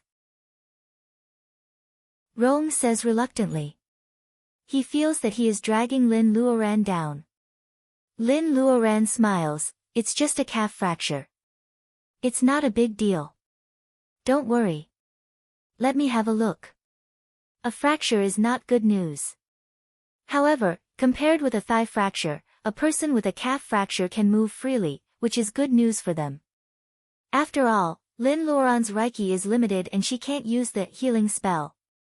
Lin Luoran carefully rolls up Rong's trousers. As expected, the angle of his calf is wrong. His leg is indeed broken. Lin Luoran is not an orthopedic doctor, but she has studied medicine for the sake of making elixirs. Medicine and medicine should not be separated. The space in the bead is Lin Luoran's capital. If she wants to make full use of the spirit herbs in the bead, she has to be able to identify the patient's condition. Rong's calf is swollen like a cake. The purple and red part in the middle is where the fracture is. Do you want a peach, or do you like apples or grapes? Lin Luoran takes out a big peach from the space and hands it to Rong. Looking at the big red peach, Rong swallows. He has been in pain for a long time, so he feels thirsty. Though he doesn't know how Lin Luoran hid the peach, he can't forget the taste of the fruits in Lin's house. Rong takes over the peach. Sister Lin is so considerate. She cares that he is thirsty. Rong takes a bite of the peach. It tastes better than what he had in Lin's house. However, the peach tree has just bloomed. A few days ago, he saw peaches the size of a fingernail in the backyard of Lin's house. How can he eat them? The peach is delicious. Rong is intoxicated by it. With the peach in his mouth, he feels a sharp pain in his calf. Sweating profusely, Rong stares at Lin Luoran with the peach in his mouth. All right. I've set your leg. Don't move. I'll apply medicine to your wound. Sister Lin, you are so strong. So this peach was to divert my attention. Lin Luoran finds 2 spirit herbs from the space. She squeezes out the juice and applies it to Rong's wound. Then she finds a piece of cloth and a wooden board to fix the wound. Rong's wound is cool. He only feels pain when the bones are connected. He knows that the 2 herbs Lin Luoran gave him must be extraordinary. He wants to say something, but he doesn't say anything in the end. Don't do anything strenuous these days. You should be fine. The 2 spirit herbs are used to make grade 3 boluses. Relieving swelling and removing blood stasis is only one of the effects. Lin Luoran can't refine them now, so most of them are wasted. However, she doesn't mind using them to treat Rong. There is no day or night in this place. Lin Luoran has no wakan and her spiritual mind can't reach the end. The only thing they can do is to chat. It turns out that Rong noticed the strange pattern on the floor tile and dropped it when he touched it. He couldn't control his speed. When he fell into the net of vines, he bounced on the stone and broke his leg. Rong knows that Lin Luoran's cultivation is sealed and she can't use her magic spells. He is worried about her. However, Lin Luoran's calmness gives him a lot of strength. Is he the only one who found the telescope? Lin Luoran keeps silent and thinks about the strange thing. Sister Lin, where are we? There is no record on the bamboo sheets. After talking for a while, Rong almost tells Lin about the embarrassing incident when he burned a girl's braid in elementary school. Lin Luoran laughs. Where can we be? It looks like a place used to lock criminals in the Dragon Palace. Nobody can escape once they are put in here. On the other side, Rong is so tired that he has fallen asleep. The more Lin Luoran thinks about it, the more she feels that this place is like a prison. Otherwise, how can wakan be sealed? The prison is to prevent people from escaping. How unlucky. Lin Luoran and Rong don't know how many days they have been here. When they are hungry, they eat some fruits or change their taste. Lin Luoran has salmon in her space. When she is sleepy, she goes to sleep. Lin Luoran has no wakan inside her body, so she can't meditate. She feels tired, but she can't get rid of her tiredness by cultivation. Therefore, she has to use the most ancient way, sleep. After eating, they sleep, and then they eat again. They live like pigs. However, it is inconvenient for them to take a bath. They smell rancid. One time, Rong wakes up and finds that Lin Luoran's eyes are shining in the dark. He shivers and says, Sister Lin. Brother Rong, we can't do this. Shall we try to go down today? Chapter 233. Though there is good food and drinks here, they can't lie here for the rest of their lives. Rong tries to stand up. His calf doesn't hurt anymore. However, Lin says that he can't remove the plank because his bones haven't recovered yet. Rong and Rong decide to go down. Lin Luoran is thinking about these giant vines. Lin Luoran is light, so she has no problem jumping on the rocks. She pulls off many strong vines and cuts them with the bright sword. She knots all the vines which are hundreds of meters long. A giant rope keeps Lin busy for a long time. She doesn't know how long the vines are, but they are piled up like a hill, even higher than her and Rong. Lin pry a big rock off the end of the rope and pushes the vines down. They can't see the situation down there in the mist. Lin doesn't start to pull up until all the vines are tied down. The last vine is wet, and Lin is happy. When the rock is pulled up, it is also wet. Rong and Rong both know what is going on down there. Their giant rope is very long, and the bottom part of it is soaked in water. It proves that there is water in the abyss. There is water in the abyss. This is good news. On one hand, the water can offset the impact. On the other hand, if there is running water, they may find the exit. Lin Luoran starts to dig into the mountain. She wants to tie the vine ropes to the net, but she worries that the vines can't hold on the rocks because of the impact. She takes out the bright sword and starts to dig holes on the rocks. She wants to hollow the inside of the net and leave some rocks on the outside. She wants to put the vines through the net to fix the end.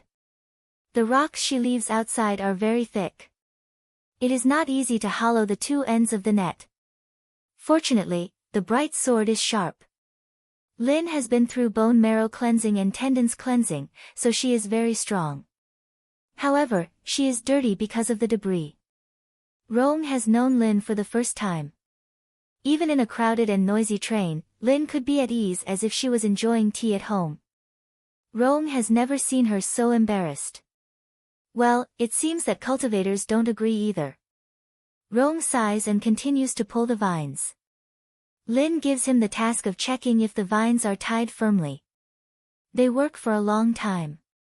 When Lin Luoran feels tired, they finally dig through the rock. Because they had taken a lot of vines, the net under their feet was not as strong as before, so they had to be careful when walking.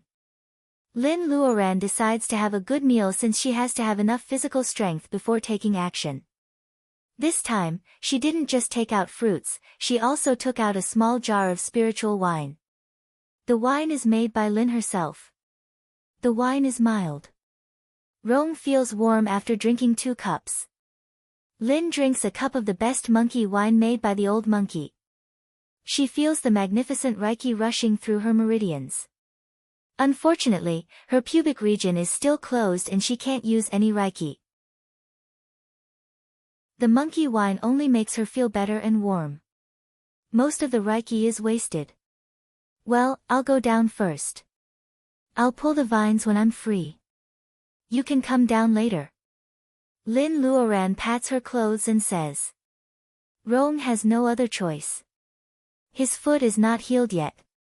If there is danger down there, Lin Luoran will be a burden to him. Therefore, Rong has to let Lin Luoran go first. Senior sister Lin, be careful. Lin Luoran nods. She wraps the other end of the vine around her hand and jumps down first. Rong sees that Lin Luoran is already out of sight. He admires Lin's courage. One day, he will have to be a handsome man to stand beside sister Lin and watch the passing years with her. Lin Luoran is not graceful at all when she is falling down. Her hair is flying in the wind. Lin Luoran looks like Mei Chaofeng. After a long time, she finally falls into the water. With a splash, the water splashes. The water is so deep and cold. Lin Luoran swallows a lot of water. When she comes to the surface, she has washed off almost all the dirty things on her body. However, she can't help shivering. The water is so cold. If she didn't drink the monkey wine before jumping down, she wouldn't know how cold it would be. Lin Luoran looks around. The pool is very deep, with a radius of only about 10 feet. She pulls the vines and swims to the shore. Rong starts to pull the vines up. Lin Luoran has already swum to the shore. The darkness can't block her vision. Lin Luoran looks around and her eyes brighten up. When Rong jumps down, water splashes everywhere. The impact hurts his injured leg. The pain and coldness make Rong almost unable to get out of the water. Suddenly, there is a fire on the shore. Lin Luoran looks at him with a smile. She throws a vine into the water and pulls Rong up. The fire dispels the coldness in Rong's body. He sees Lin Luoran magically takes out a pile of meat and seasonings. She skewers them on a stick and starts to roast the meat. Lin Luoran can't use fire wakan, so she takes the stick to the small volcano in her space to start the fire. She picks up the firewood nearby. The ground is full of dead branches. It must have been green before. However, after the dragons left, the forest has become so dilapidated. Sister Lin. What is this meat? Rong's teeth are chattering because of the cold. Venison. Lin Luoran catches it on her way to Mount Jiuhua. She doesn't expect to use it now. The aroma of the venison fills the air. After Lin Luoran sprinkles salt and chili powder on it, Rong sniffs. This is roast venison skewers. Well, as long as he follows Lin Luoran, he can eat meat. Rong grimaces because of the heat. The venison is not much, but it makes him feel refreshed. After the skewers are finished and the clothes are dry, Lin Luoran makes a torch. She gives a stick to Rong and they start to search the place. It's so cold here that they can't stay for a long time. They have to move forward. The path is neat. It doesn't seem to be natural. More importantly, Lin Luoran has never seen such a big skeleton before. Whale skeleton? Dinosaur fossil? No, they are not long enough. The two horns on the skull tell Lin Luoran and Rong what it is. However, Lin Luoran can't believe it. In fact, anyone would be stunned to see something that looked like a dragon skeleton in front of them, that was a divine dragon. Even if it was a dead dragon, its skeleton would still give off an indescribable pressure. Chapter 234. Time may be the most powerful weapon in the world. It can change people's minds, make them forget their emotions, and mend their wounds.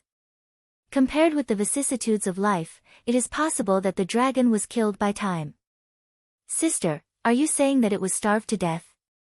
Rong touches a bone carefully. The bone is as shiny as jade, which makes it look like a living thing. Lin Luoran's eyes dim. Look at it. Did it die a normal death? A chain as thick as a calf goes through the ribs of the skeleton and is fixed to the big pillars on both sides. Although the dragon had turned into bone, the chain was still as new as it was in the beginning, shining with a cold light. The place where the chain goes through is called the scapula. Lin Luoran remembers the legend of the white snake when she was little. Yi Tong, who played the role of Su Xian, was pierced through the scapula by Lord Liang's son with an iron chain. Lin Luoran was scared by the heart-wrenching scream of Su Xian. Being pierced through the scapula is very painful. On the ground in front of the skeleton, there were some messy pits. Perhaps this was the result of the hysterical claws of the giant dragon that had been imprisoned in the past when it was trying to escape. Lin Luoran looks at the skeleton and realizes what is going on. The forbidden area of the water nationality is probably a place for serious criminals. That is why the cliff of the abyss restricts Wakan. Even the dragon can't escape. Do they really have a way to get out? Lin Luoran buries these thoughts in her heart. She doesn't say it out loud to increase the pressure on Rong. According to the contents of the bamboo slips, they come all the way to find treasures. However, they don't see the marked place of the treasure house. Instead, they fall into the prison of the Dragon Palace.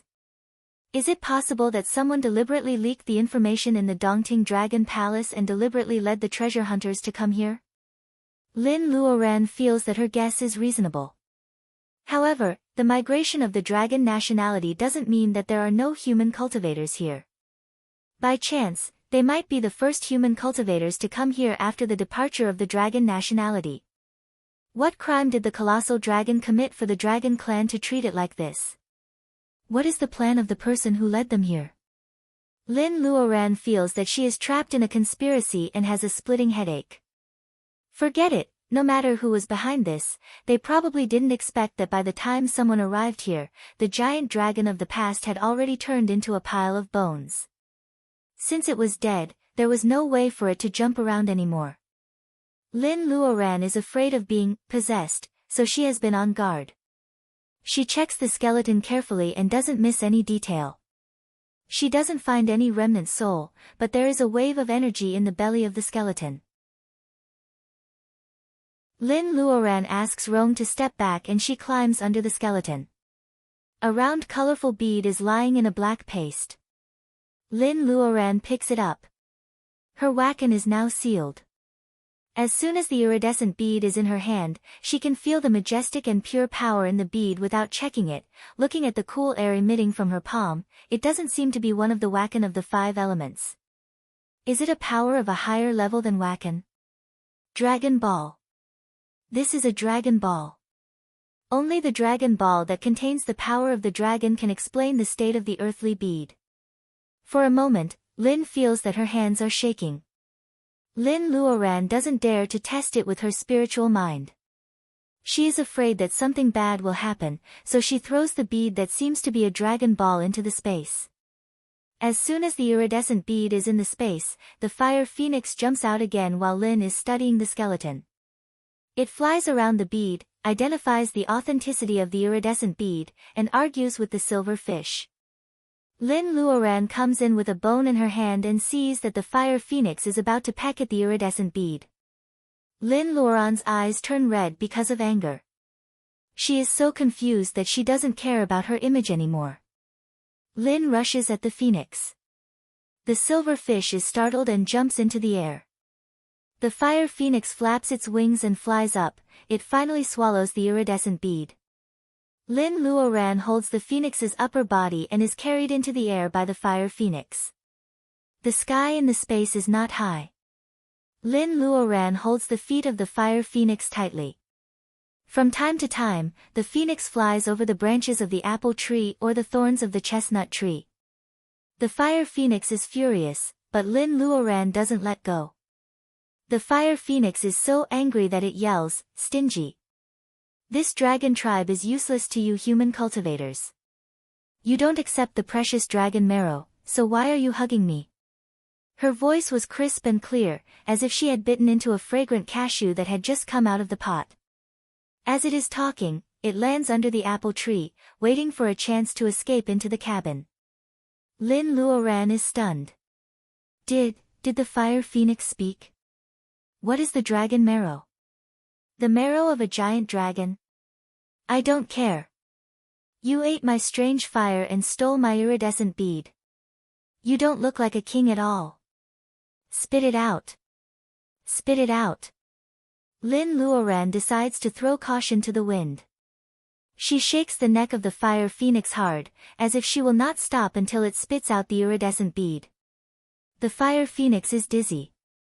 When it is about to get angry, the silver fish comes from the air, wagging its tail. The silver fish says softly, "Why don't you give the bead back to her?" It is a soft voice of a little girl. The silver fish also speaks. Oh my God, what day is it today? Lin Luoran has no time to be surprised. She nods hard.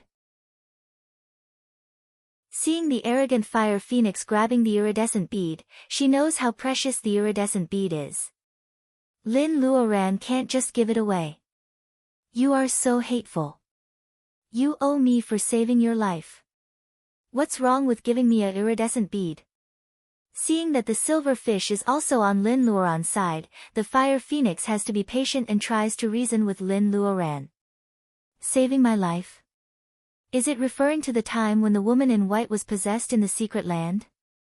Lin Luoran remembers quickly, but she still shakes her head like a rattle. My life is not as valuable as the iridescent bead. That's a different matter. Give me back the iridescent bead first, and then I'll pay you back. The fire phoenix finally gets to know how thick-skinned human cultivators are. It is so angry that it is about to leave Lin Luoran and fly into the house. However, it sees the silver fish looking at it with an obedient face. The fire phoenix calms down. Okay, let's make a deal. The iridescent bead belongs to me, and I'll give you some compensation. Lin Luoran stops herself from curling up her mouth and nods reluctantly. Take me to the cabin. Lin Luoran's first condition makes the fire phoenix so angry that it wants to slap her away. No, it's not up to me whether you can enter the cabin or not. It's not the right time. You have to wait patiently. Is this not okay? Lin Luoran rolls her eyes. Cultivation method, the origin of the bead, the way to enter the cabin. Pick one of these conditions. The fire phoenix sneers, even if I give you the cultivation method of my royal family, you will still explode and die. Little cultivator, don't be too greedy. Lin Luoran says many conditions, but they are all rejected by the fire phoenix. Lin Luoran is discouraged. Thinking that Rong Donglin is still outside, she lets go of the fire phoenix. Seeing that Lin Luoran doesn't ask for more conditions, the fire phoenix drags the silver fish away. On the way back, the silver fish stares at it with kindness. Thinking that it can't go back on its words in front of the silver fish, the fire phoenix turns around and says, I'm not a stingy person. If you have any questions in the future, I'll tell you everything I can. What do you think?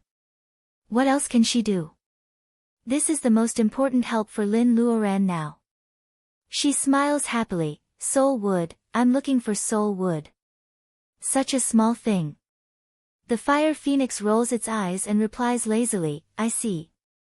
Anything else? What is the dragon marrow? Also, why can't we use Wacken here? You are friends with the dragon race, right? Do you know how to get out of here? Lin Luoran asks a lot of questions. She speaks so fast that the silver fish is stunned and the fire phoenix's brain goes blank. What kind of person is she? Yen percent, and, after a few days together, Rong is used to Lin Luoran's sudden disappearance and sudden reappearance. In his eyes, these are all the tricks of an immortal. Therefore, he never asks where Lin Luoran goes. This time, he waits for half an hour before Lin Luoran shows up again. Holding the bone in his hand, Rong is grinning from ear to ear. First, he pushes the huge dragon bone aside. Then, he uses his sword to scrape the black paste on the ground and puts it in a jade box. Sister, you really don't mind the dirt. I'm impressed. Lin Luoran is working hard. She answers without raising her head, dirt? Do you know what this is? Dragon marrow.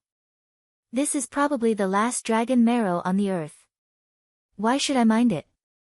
It's good for making elixirs. According to the fire phoenix, even in the era when there were many powerful cultivators, few people dared to use dragon marrow to make elixirs. Lin Luoran is so lucky to have found it. Dragon marrow? Rong doesn't know what the black thing can do. He guesses that it may be useful to cultivators like him. He strolls around and sees Sister Lin, who used to be smiling calmly in his heart. She is thinking about something and murmuring to herself, there should be dragon tendons. Where is the dragon tendons? Rong almost faints. Sister Lin doesn't even want to let go of the dragon tendons. Seeing that the ground is clean, Rong laughs and says, Sister, why don't you take this skeleton too? It's not going to be a waste. The skeleton is over 100 meters long and huge. Rong thinks that it's impossible to take it away. He is just joking with Lin Luoran. However, Lin Luoran gives him a, you have a bright future, look. Brother Rong, that's a great idea. Fire Phoenix said that every part of a dragon's body is a treasure. Lin Luoran doesn't want to let go of this huge skeleton. Since she can't find the dragon tendons, she decides to take the skeleton first. Seeing that Lin Luoran is going to pick up the scattered bones, Rong almost trips over himself. Is this really Sister Lin? She is Lin the Exploiter. Chapter 235. Because the dragon's flesh is rotten, the iron chain is tied to the dragon's shoulder blade. There is no gap at all. Lin's hands are numb when the bright sword hits the chain. However, the iron chain is not affected at all. Lin is afraid that the bright sword will be chipped if she keeps cutting it, so she gives up on the rib. She removes the dragon bones from the joints and puts them into the space in batches. If the space were not so big, Lin would not have enough space to store the dragon bones. Even so, the bones are piled higher than the tallest apple tree in the space. The fire phoenix and the silver fish have talked to Lin, so they can't pretend to be indifferent anymore. They occupy the swing under the apple tree and point at the dragon bones. Lin has no time to talk to them.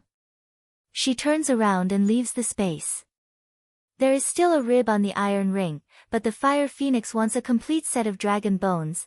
Lin doesn't know what it can be used for, but she has a feeling that it will be worthwhile to give some benefits to the fire phoenix which has lived for many years. How can I get it off? Lin holds the rib which is as thick as an adult's arm and thinks. Rong doesn't want to look at her at all. Lin has ruined her image today. She doesn't even let go of the last bone, which makes him feel stressed. Rong's foot is still injured, and the bag of pearls on his back is very heavy. He hops to the pillar to have a rest. Sister, why don't you cut off the pillar and take it away with the chain? Take it away with the chain. Lin's heart beats fast when she thinks about something that can tie up the dragon. Isn't this the perfect material for making weapons? Calm down, calm down. Lin's Taoist heart can't be so impetuous. She breathes heavily. However, Rong's suggestion gives her a new idea. If she can't remove the dragon bones, why not take the chain with her? Lin starts to look at the pillar. It looks like an ordinary stone, but there are some auspicious clouds carved on it. The dragon's shadow looms in the clouds. It is a typical dragon palace. Nothing out of the ordinary happened. When the bright sword slashed down, there wasn't even a sound. The stone pillar wasn't damaged, and the bright sword didn't chip either.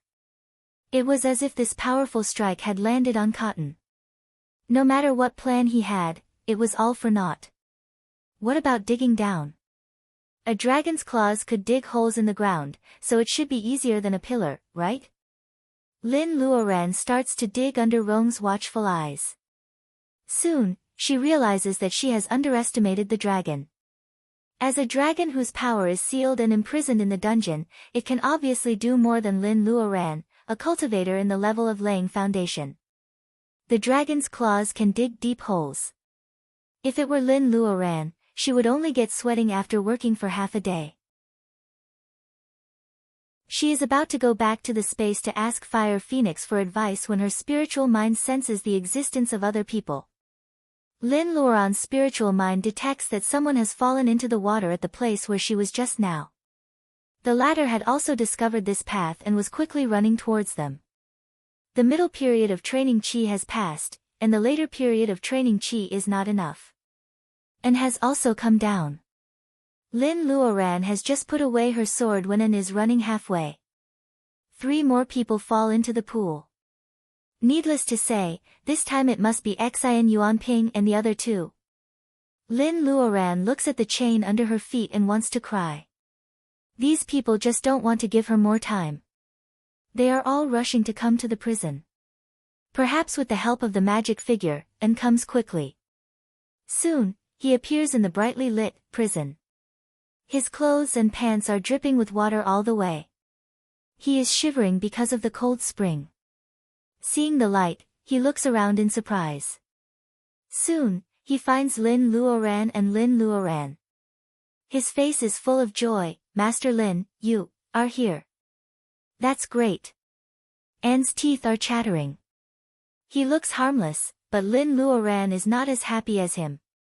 She has confiscated the chain. At this time, Anne leads Xian Yuanping here.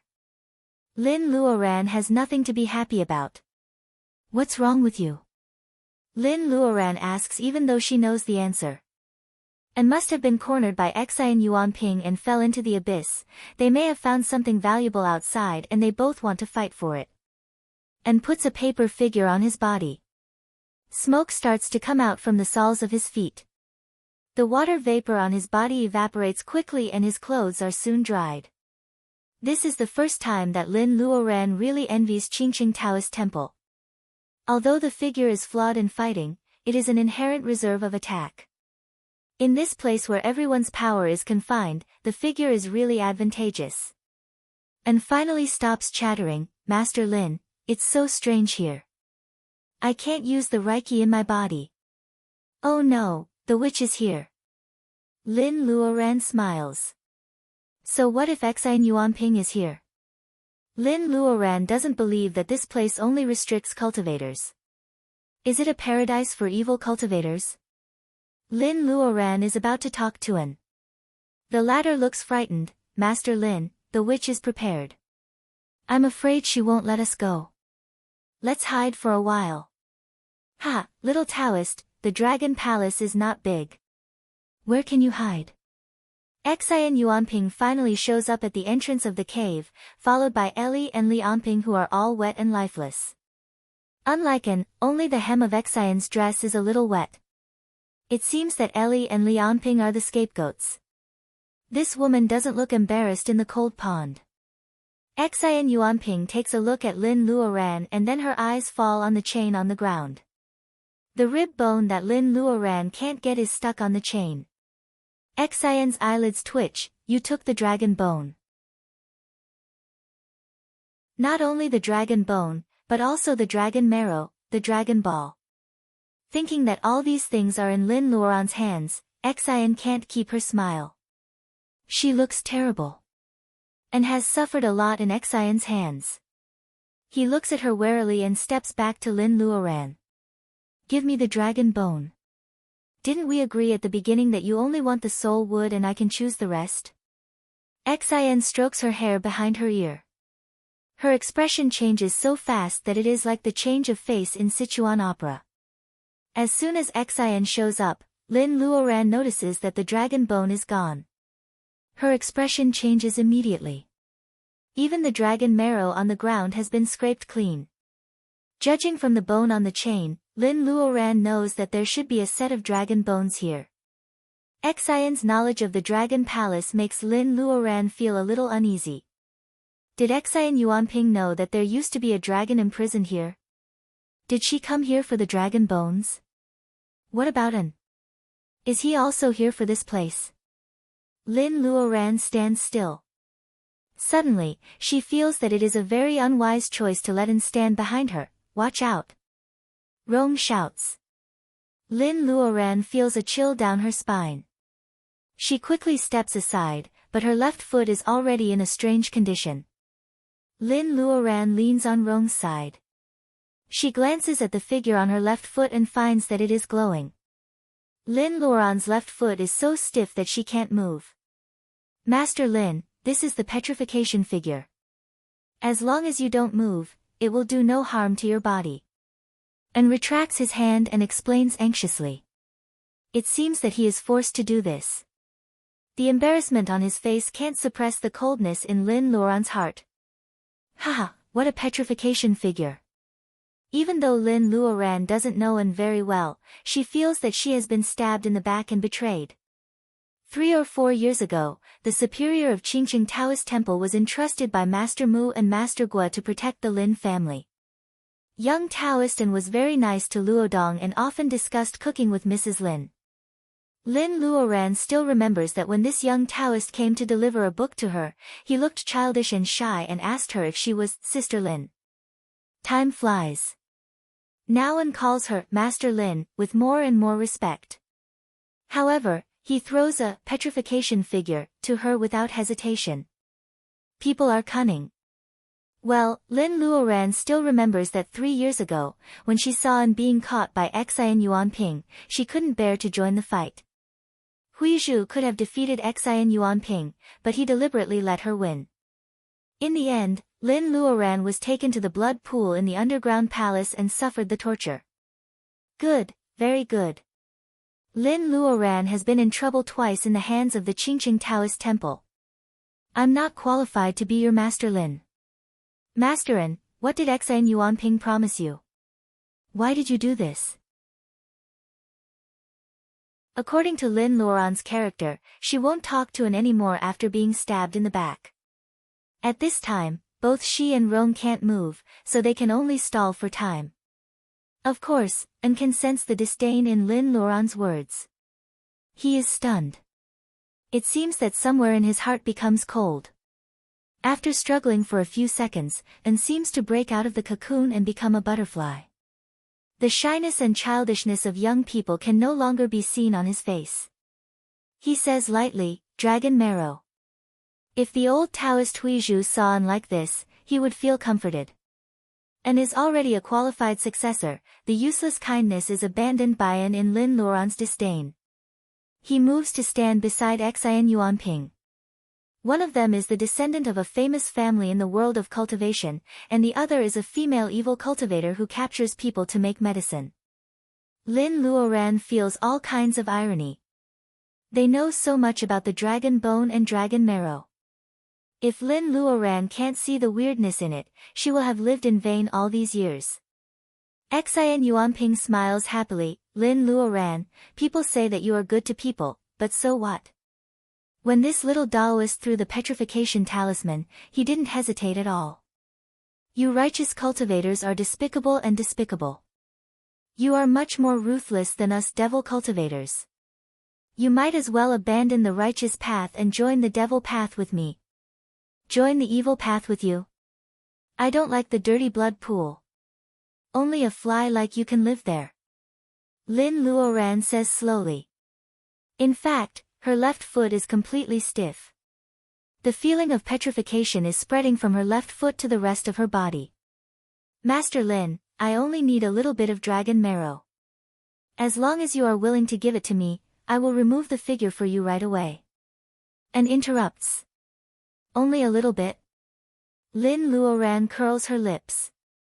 You must be kidding.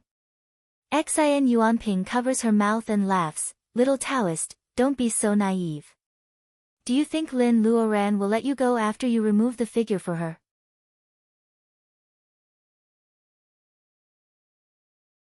Chapter 236. Will she let him go? Lin Luoran is not a Mary Sue.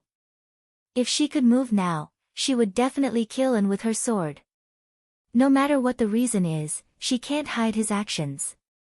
Lin Luoran is not a stingy person. If Qingqing Taoist Temple can give her some dragon marrow, Lin Luoran will certainly exchange it. If they went on an adventure together, she would probably be willing to share some of the dragon marrow with Shaoan. However, she didn't expect that An would cooperate with Xian Yuanping and use such a dirty trick. Xian Yuanping sees that both of them look strange. She won't give them time to leave her alone and say, it's useless to say more. It's useless to say more.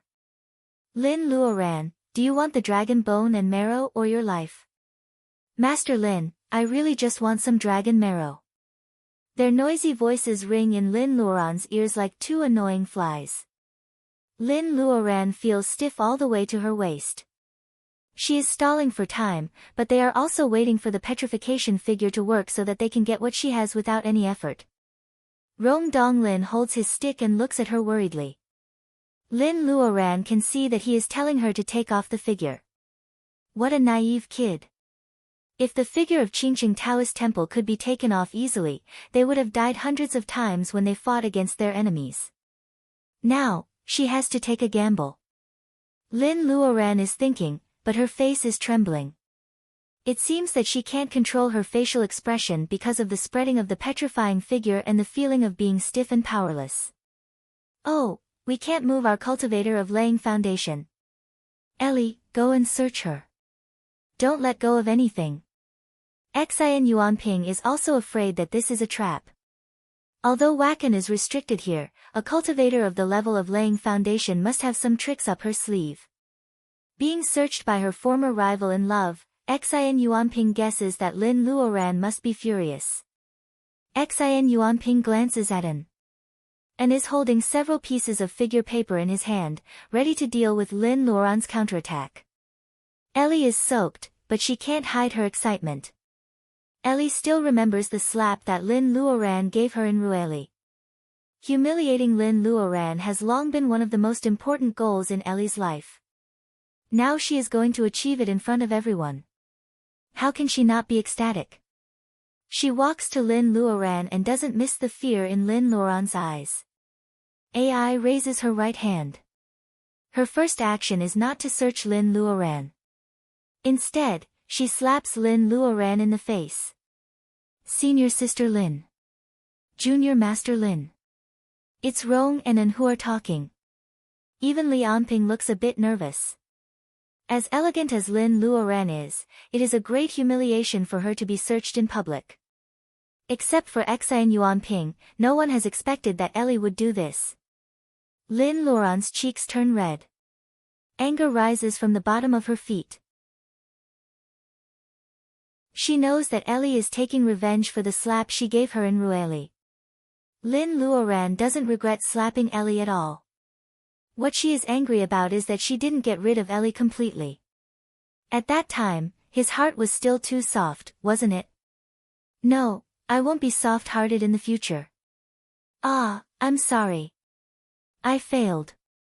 You won't blame me, right? Ellie is still wet, but her eyes are brighter than ever. The glory at this moment and the satisfaction of revenge make her feel that it is totally worth it to bow down to Xin Yuanping. Who would believe that she made a mistake? Rong can't accept it.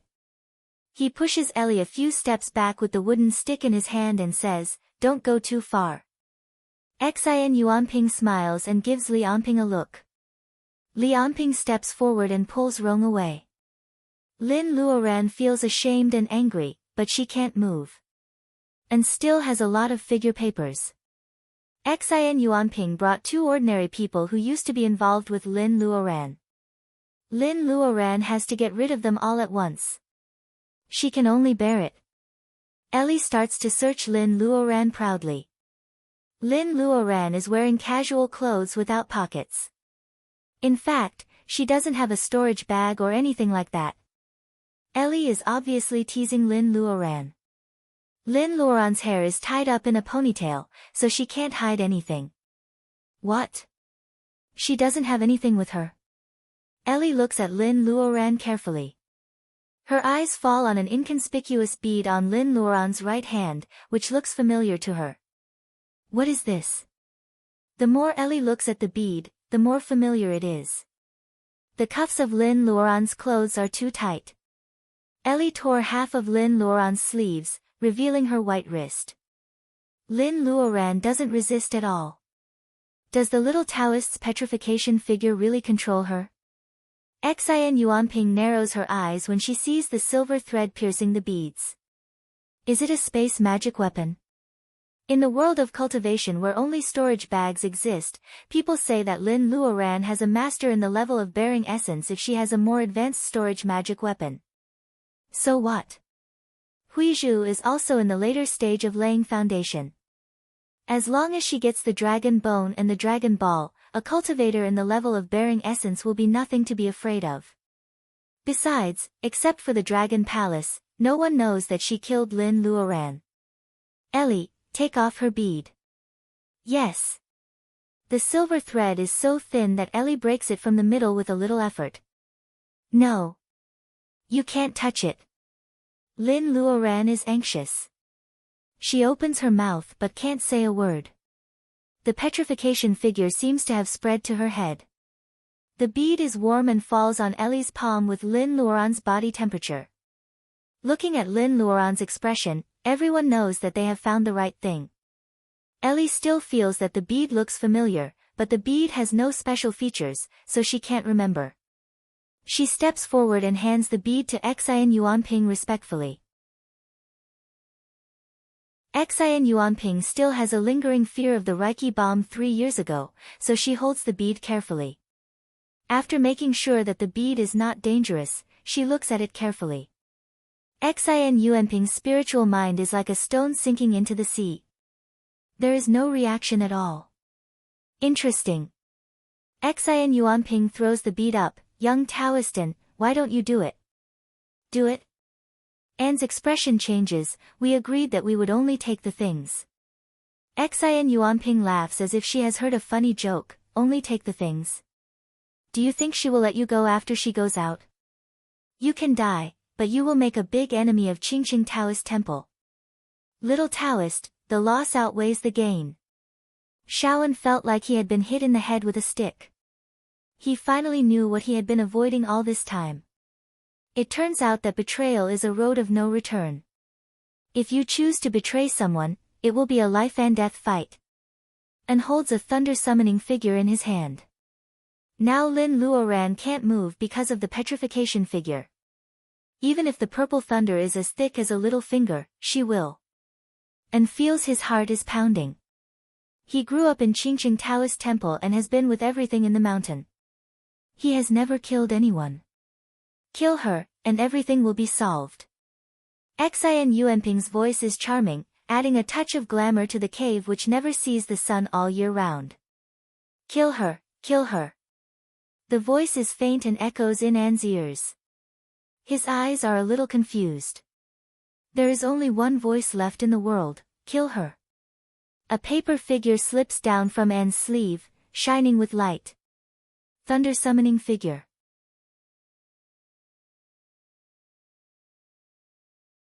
Chapter 237. Kill her. Anne struggles fiercely in his heart. He says he doesn't want to, but his hands seem to be out of his control. He throws out the thunder summoning figure, the figure floats over. Lin Luoran's face turns pale. The first time she fought with Wen Guanjing in the back alley of the Blue Bird Club, she has seen the power of the figure. Can it be the kind of figure that can summon thunder and lightning? She saw with her own eyes that the pole of the street lamp was turned into ashes. Without any weapon or magic weapon to protect herself, she can't resist the attack with her body. As soon as An throws out the figure, he comes to his senses. Why did he listen to Xian Yuanping's order just now? Removing figure. Yes, removing the figure. I can still remove the figure. And raises his right hand slightly. Xian Yuanping stares at him with a faint smile. She says a few words with her mouth moving. She doesn't say anything, but An looks defeated. He tries several times with his right hand and then puts it down disappointedly. And acquiesces that he wants to kill her. In an instant, Lin Luoran realizes the fact. What should she do now? Miss Lin. Rong's intuition tells him that this light figure is more powerful than the one that made him move fast. However, Lin Luoran can't move away at all. Rong tries to push her away, but Lianping holds him tightly. Does he want her to die? Lianping certainly knows that Xian Yuanping doesn't want to let Lin Luoran go. He hesitates for 2 or 3 seconds whether he wants Lin Luoran to die or not. He can't help recalling the time when they were together. However, things have changed. All he can remember is her emotionless eyes. Thinking of what happened in the past few years, Lianping holds Rong tightly and stops him from saving Lin Luoran. At this moment, he has actually given up on the woman he used to love. Or to put it even earlier, as early as 4 years ago, when he chose Ailey, who could help him rise to the top in a single bound, he had already been abandoned by her. She doesn't belong to me and I won't let anyone else have her. Lianping comforts himself like this. However, when he sees the figure on Lin Luoran's face, he is stunned and loosens his hands. Lin Luoran's emotionless eyes were as bright as stars in the night sky when they were young. Being let go, Rong rushes to Lin Luoran. A few steps, just a few steps, and he would be able to push senior sister Lin away and save her. Just like that night in the bar, Lin Luoran kicked the door open at the critical moment when the foppish playboy forced him to kowtow and admit his guilt. However, how can a mortal's speed be faster than the famous Qingqing Taoist master in the world of cultivation? The figure seems to be moving slowly, but it is already close to Lin's face. Rong is only a few steps away from Lin Luoran. He can only watch the figure ignite. Suddenly, a bolt of lightning as thick as a thumb strikes Lin Luoran. How could a person still be alive after being struck by lightning? Rong doesn't believe that a man with immortal skills can die so easily. He stares at the ground with his eyes wide open. Everyone's gazes met. The smoke lingered for a while before it was finally blown away by the convection wind in the cave. There is a small pit on the ground, and a small pile of black ash is lying there quietly. Has Lin Luoran's body turned into black ash? The lightning guiding talisman is so powerful.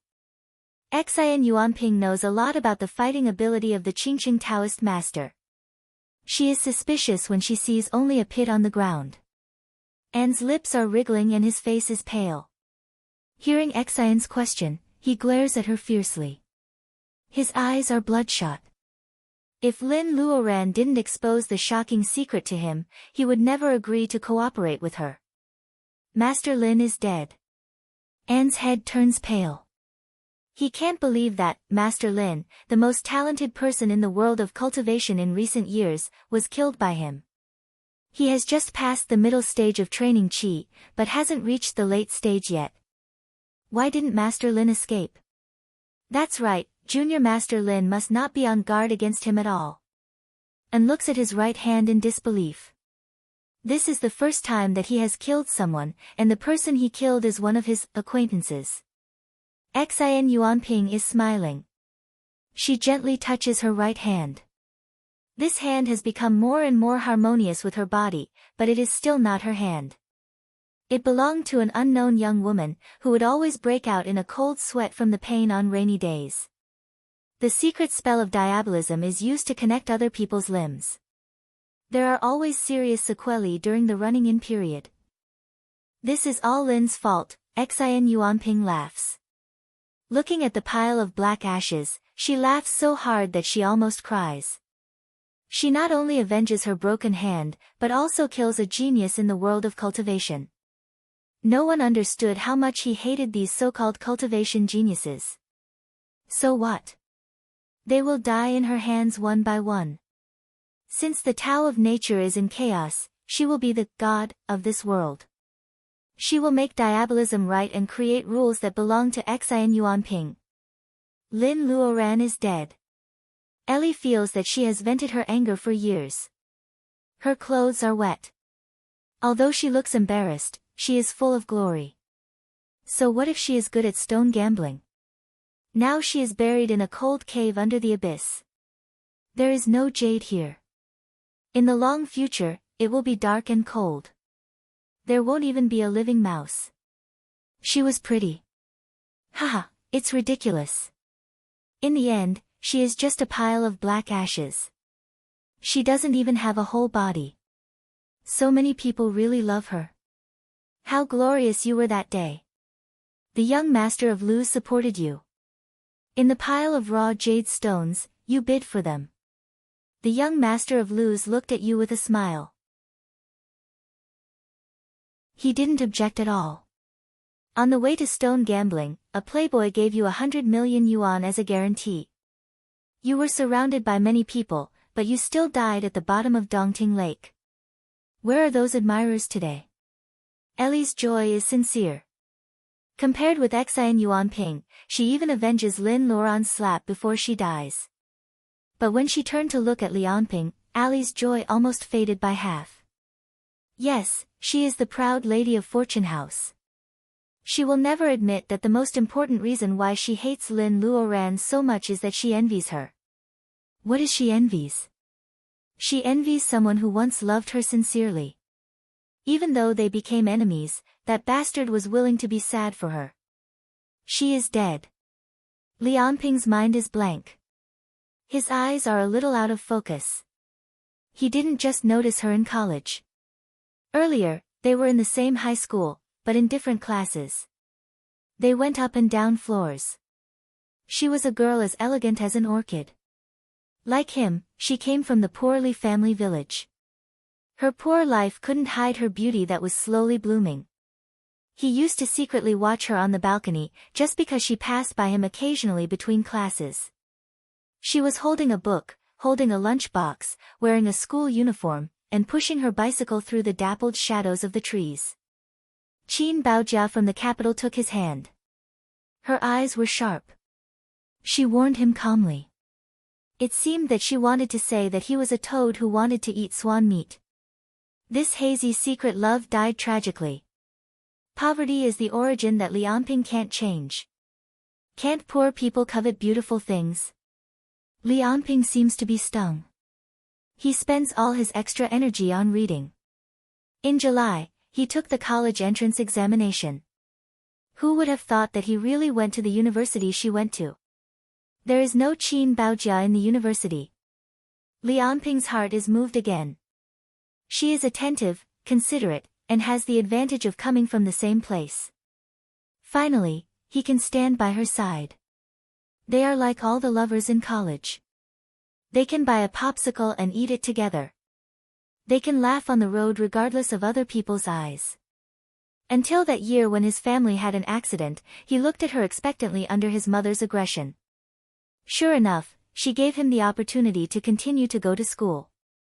Lianping doesn't know how broad the world is until he leaves home. However, at that time, Lin Luoran was at the age of shyness and vigor. It was the most beautiful time for her. He was afraid and felt inferior. He didn't have the confidence to stay with her forever. If she dropped out of school, would she belong to him forever? Lianping is grateful for her choice and secretly feels lucky. This kind of love has lasted for a long time. When did it disappear? Did it disappear when she became haggard and ordinary, or when she was studying in the same class as him? Because of his background, he was at a loss and had to rely on Qin Baojia, who looked down on him, to introduce jobs to him. Did he become more and more eager for success after seeing the bright life of his colleagues? Poor people can't covet beautiful things. He wants to succeed. As long as he marries Miss Ai of Fortune House, Lianping is confused. After so many years, he finally remembers why he wanted to succeed and get rid of poverty. At the beginning, he was a poor student in high school. He studied hard to get close to the girl. At the peak of his life, he almost became the son-in-law of Fortune House, a jewelry giant in West Shu. What's the point of thinking about it now? The girl he had once desperately wanted to succeed for her, the girl who wanted to make a name for herself, had long since been thrown into the time corridor by him, going against the flow, never to be found again. She was already dead. How come there is only a pile of black ash left? Because of his poor family, Rong has seen all kinds of people in the world. He doesn't know that he can cry for a person he just met. Why is he crying? He is crying for the girl who is as beautiful as the bamboo on the island in the backyard of Lin's family. He knows clearly that she came to the Dragon Palace to save someone. Rong doesn't know who she wants to save, but he has never doubted her words. She is even kind enough to save him, whom she has only met once. How lucky he is to be her friend. She stole the bamboo sheets and asked him to translate the information. She was so happy when she got the information. But senior sister Lin died in this dungeon, killed by the sneak attack of a junior she knew. Senior sister Lin, do you regret welcoming such a junior with a smile? Rong kneels on the ground and tries to collect the black ash. However, a sudden breeze blows the ash away. Even the ash is gone. Feeling helpless, Rong buries his head on the ground and feels very sad. In a trance, he hears the woman in black saying, he knows the Shui script. Don't kill him. Take him away. In fact, this chapter is more like a story. The relationship between friends and enemies with Linny is not inexplicably good or bad. Former friends could betray them for the sake of benefits, but pure enemies weren't born to be so bad. Although Abao's writing wasn't good, he hoped that the supporting characters wouldn't be NPCs with facial expressions.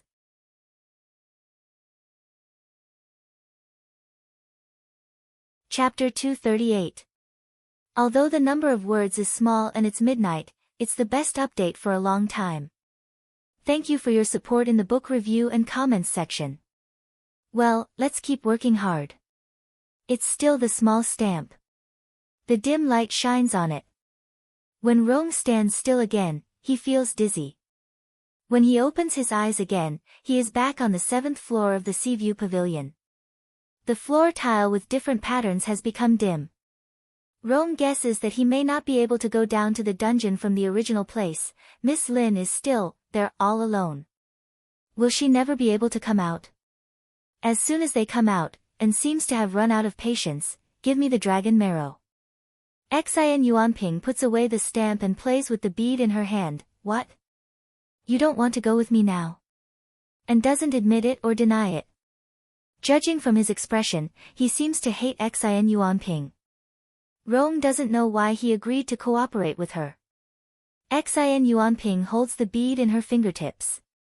Her red nails are very beautiful. It's a pity that you can erase her spiritual mind and get the bead. If you can't, you have to go with me now. When we get out, I will give the dragon marrow to Huizhu in front of him. Xin Yuanping says and puts the bead in her arms. She has a secret buckle on her waist for putting a small bead in. It's the safest way. Please be respectful to the superior. his Taoist name, and blushes. He is angry that Xian Yuanping calls him Huizhu every time she calls him by his name. Xian Yuanping turns a deaf ear to it. She walks a few steps without looking back. Her voice comes lightly. She sneers, Abby Dean. What do you want me to call him, little Taoist? No matter what, he doesn't deserve it.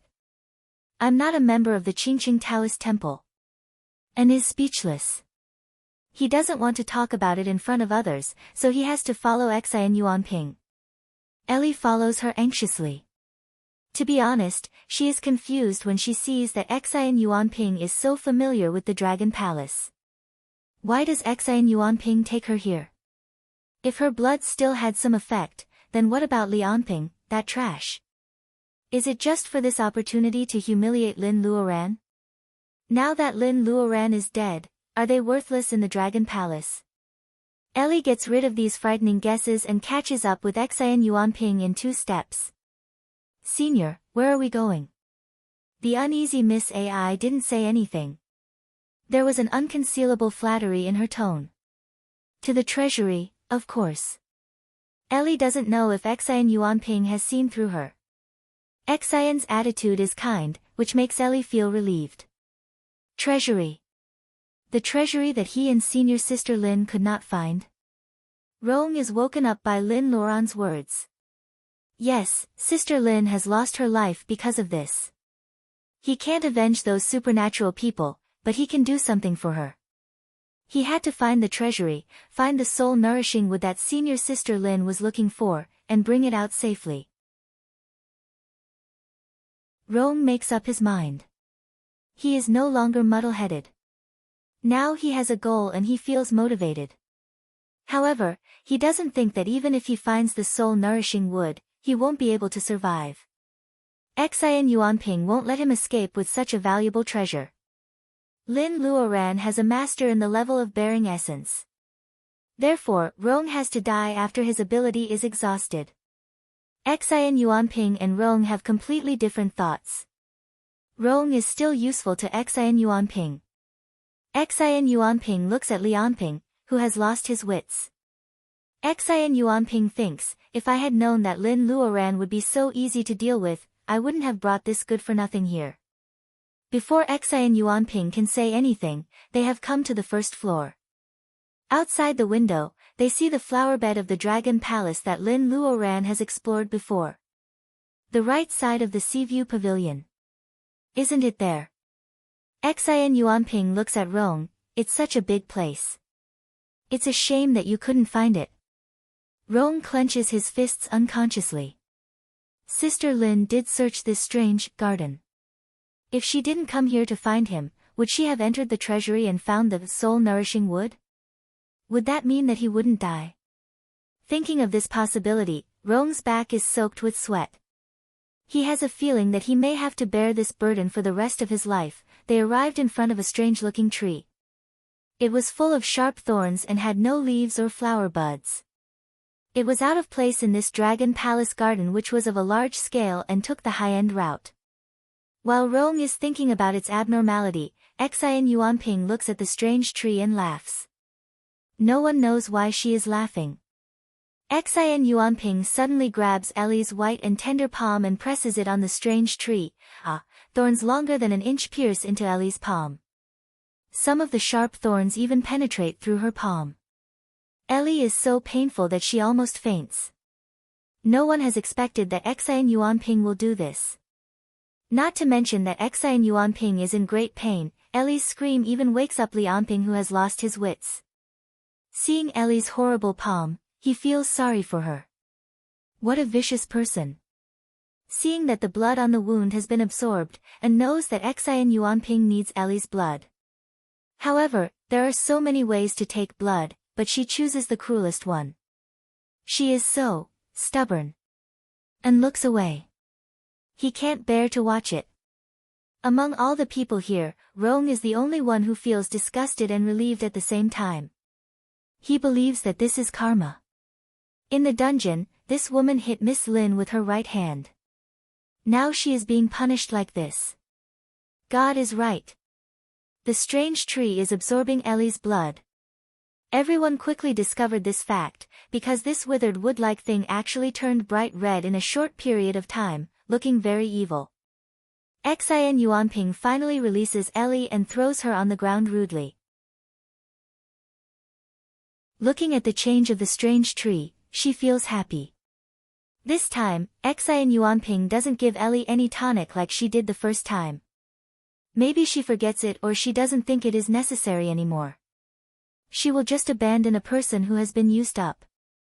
The strange tree was terrifyingly red, but it also emitted a glorious red light.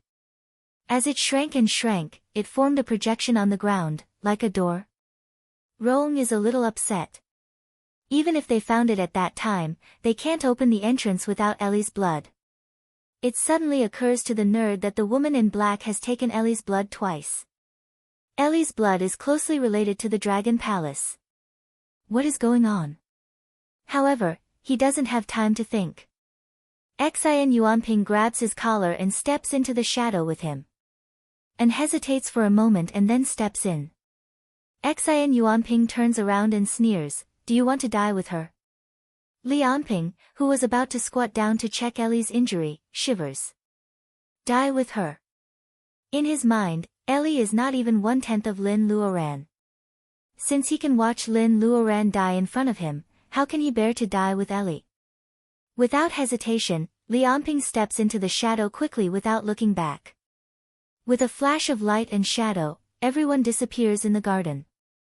The strange tree also fades back to its original color. Ellie, who has lost too much blood, curls up on the ground like a dying crayfish. There are tears on her half-buried face.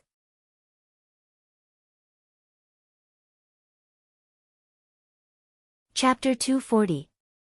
Something soft and slippery is wrapped around Rong's finger, which startles him.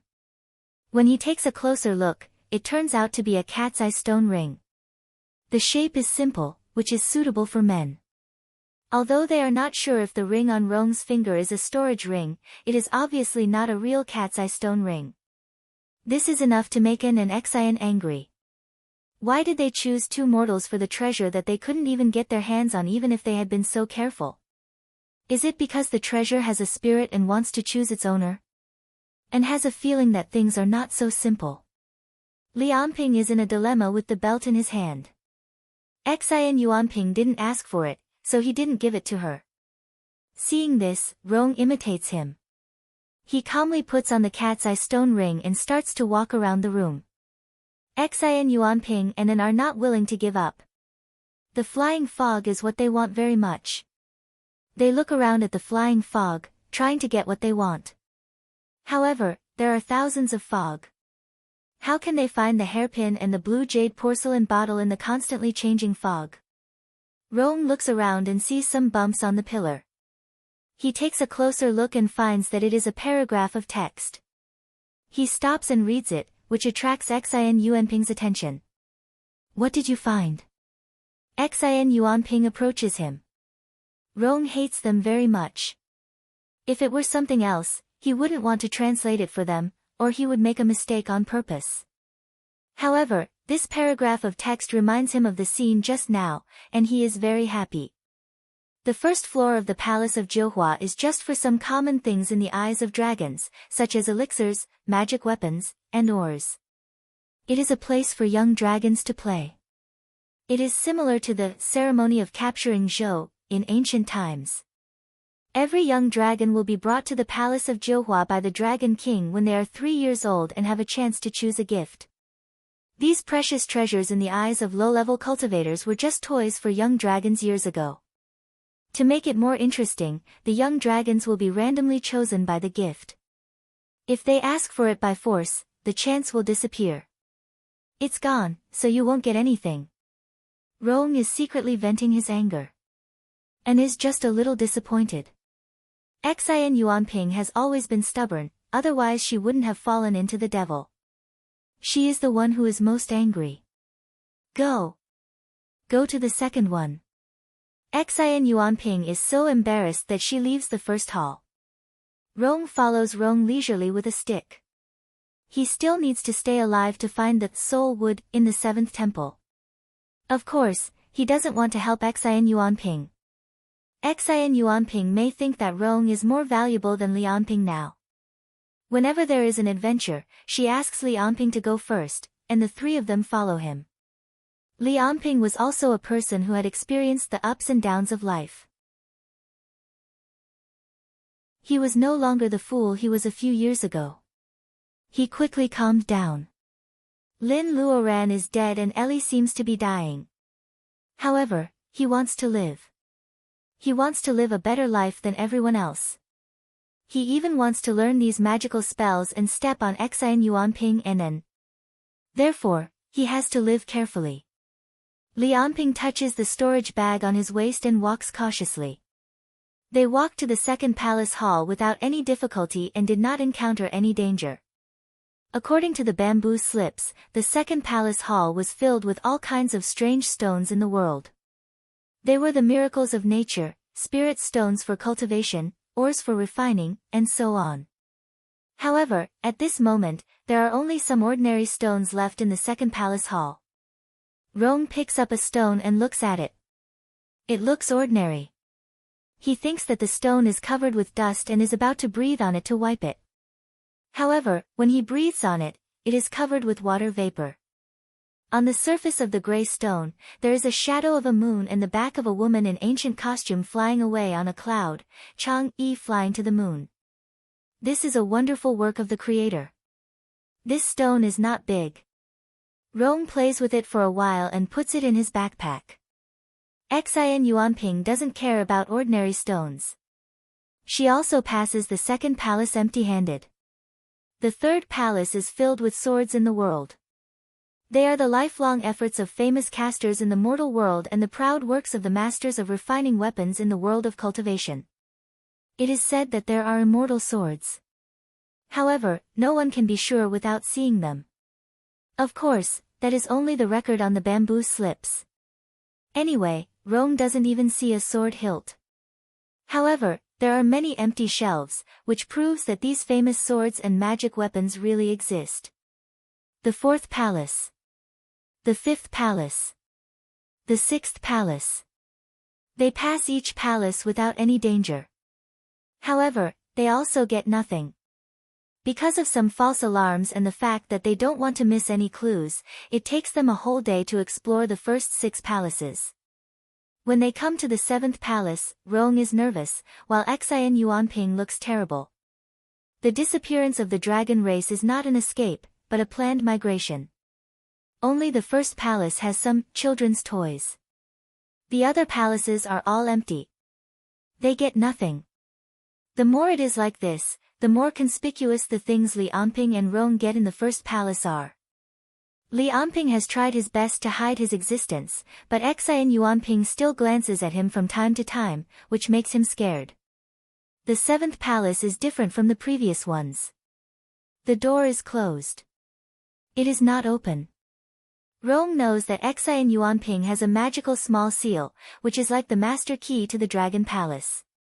He is not worried about how to enter the 7th palace. What worries Rong is whether there is soul wood in the palace. How can he take the soul wood out? Rong starts to think about how to escape. Well, let's take a rest here. Xian Yuanping seems to see that he is in a hurry, but she doesn't go in immediately. Instead, she prepares to take a rest. Both Xian Yuanping and An have just surpassed the realm of ordinary people. They are still far from the level of the wind food dew. They are hungry, thirsty, and need rest. Xian Yuanping doesn't care about Rong and Lianping. Besides, Xian Yuanping and Lianping are so creepy that they don't dare to ask her for food. An takes out some water and food from the storage bag and gives them to Rong and Lianping. Rong knows that patience is the key to survival. Facing Lin Luoran's murderer, he doesn't throw the food away. Instead, he eats it up without wasting anything. No matter what he does, he needs strength. Spirit herbs are very effective on ordinary people. Rong has tried it secretly. He can walk without the stick. His calf is almost healed. However, he still pretends to be lame so that Rong can't see it. After dinner, Rong finds a corner and falls asleep. He is woken up by Lianping. Rong turns to the side. Xin Yuanping and An are in high spirits after some rest. The door of the 7th palace is open. Rong almost bites his tongue. They opened the 7th palace while he was sleeping. Rong soon realizes this fact and wakes up.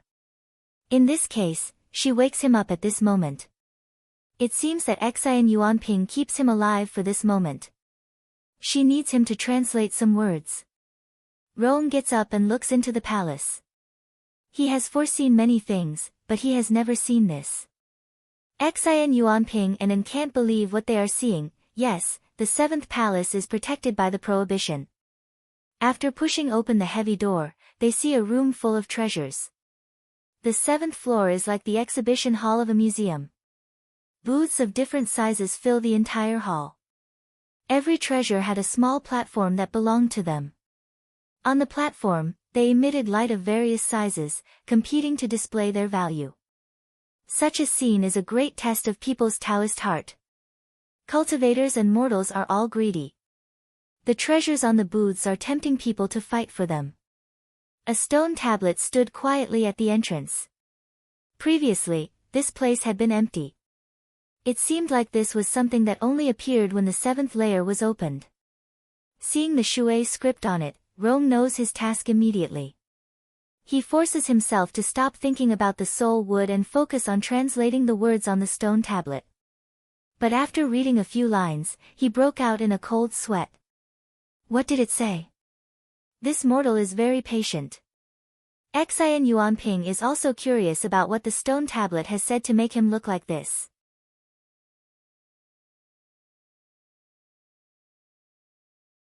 Chapter 241. The 9th Palace. How is it possible? They have passed the first 6 palaces on their way here. How come they are suddenly in the 9th palace? The Palace of Jiuhua, has 9 treasures, and 9 is an extreme number. They just took a nap. How did they pass the 7th and 8th palaces without realizing it? The 9th palace? How is it possible?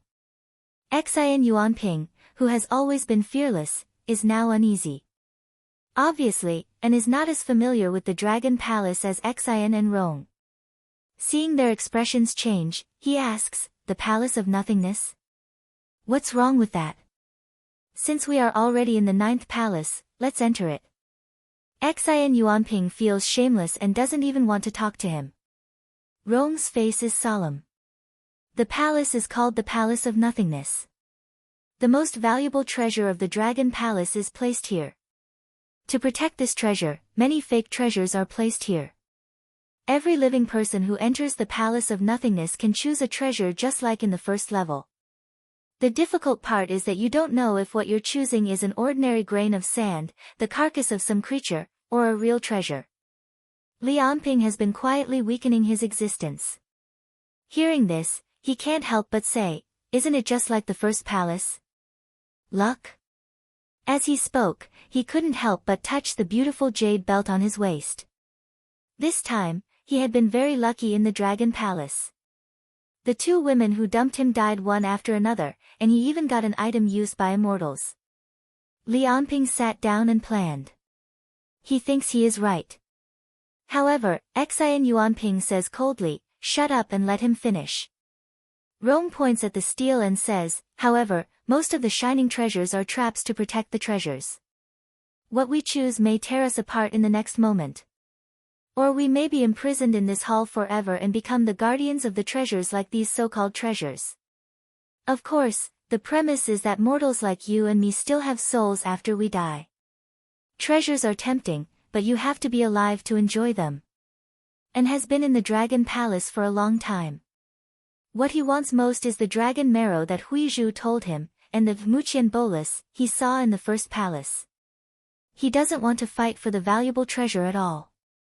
He shows his attitude. Rong shakes his head, you have to choose as many people as you want. You can't give up now. Look around. 4 sides. The stone tablet turned, and they actually moved from the outside to the inside of the hall. There were all kinds of sparkling treasures all around, but everyone felt a chill in their hearts. No one is not afraid of death.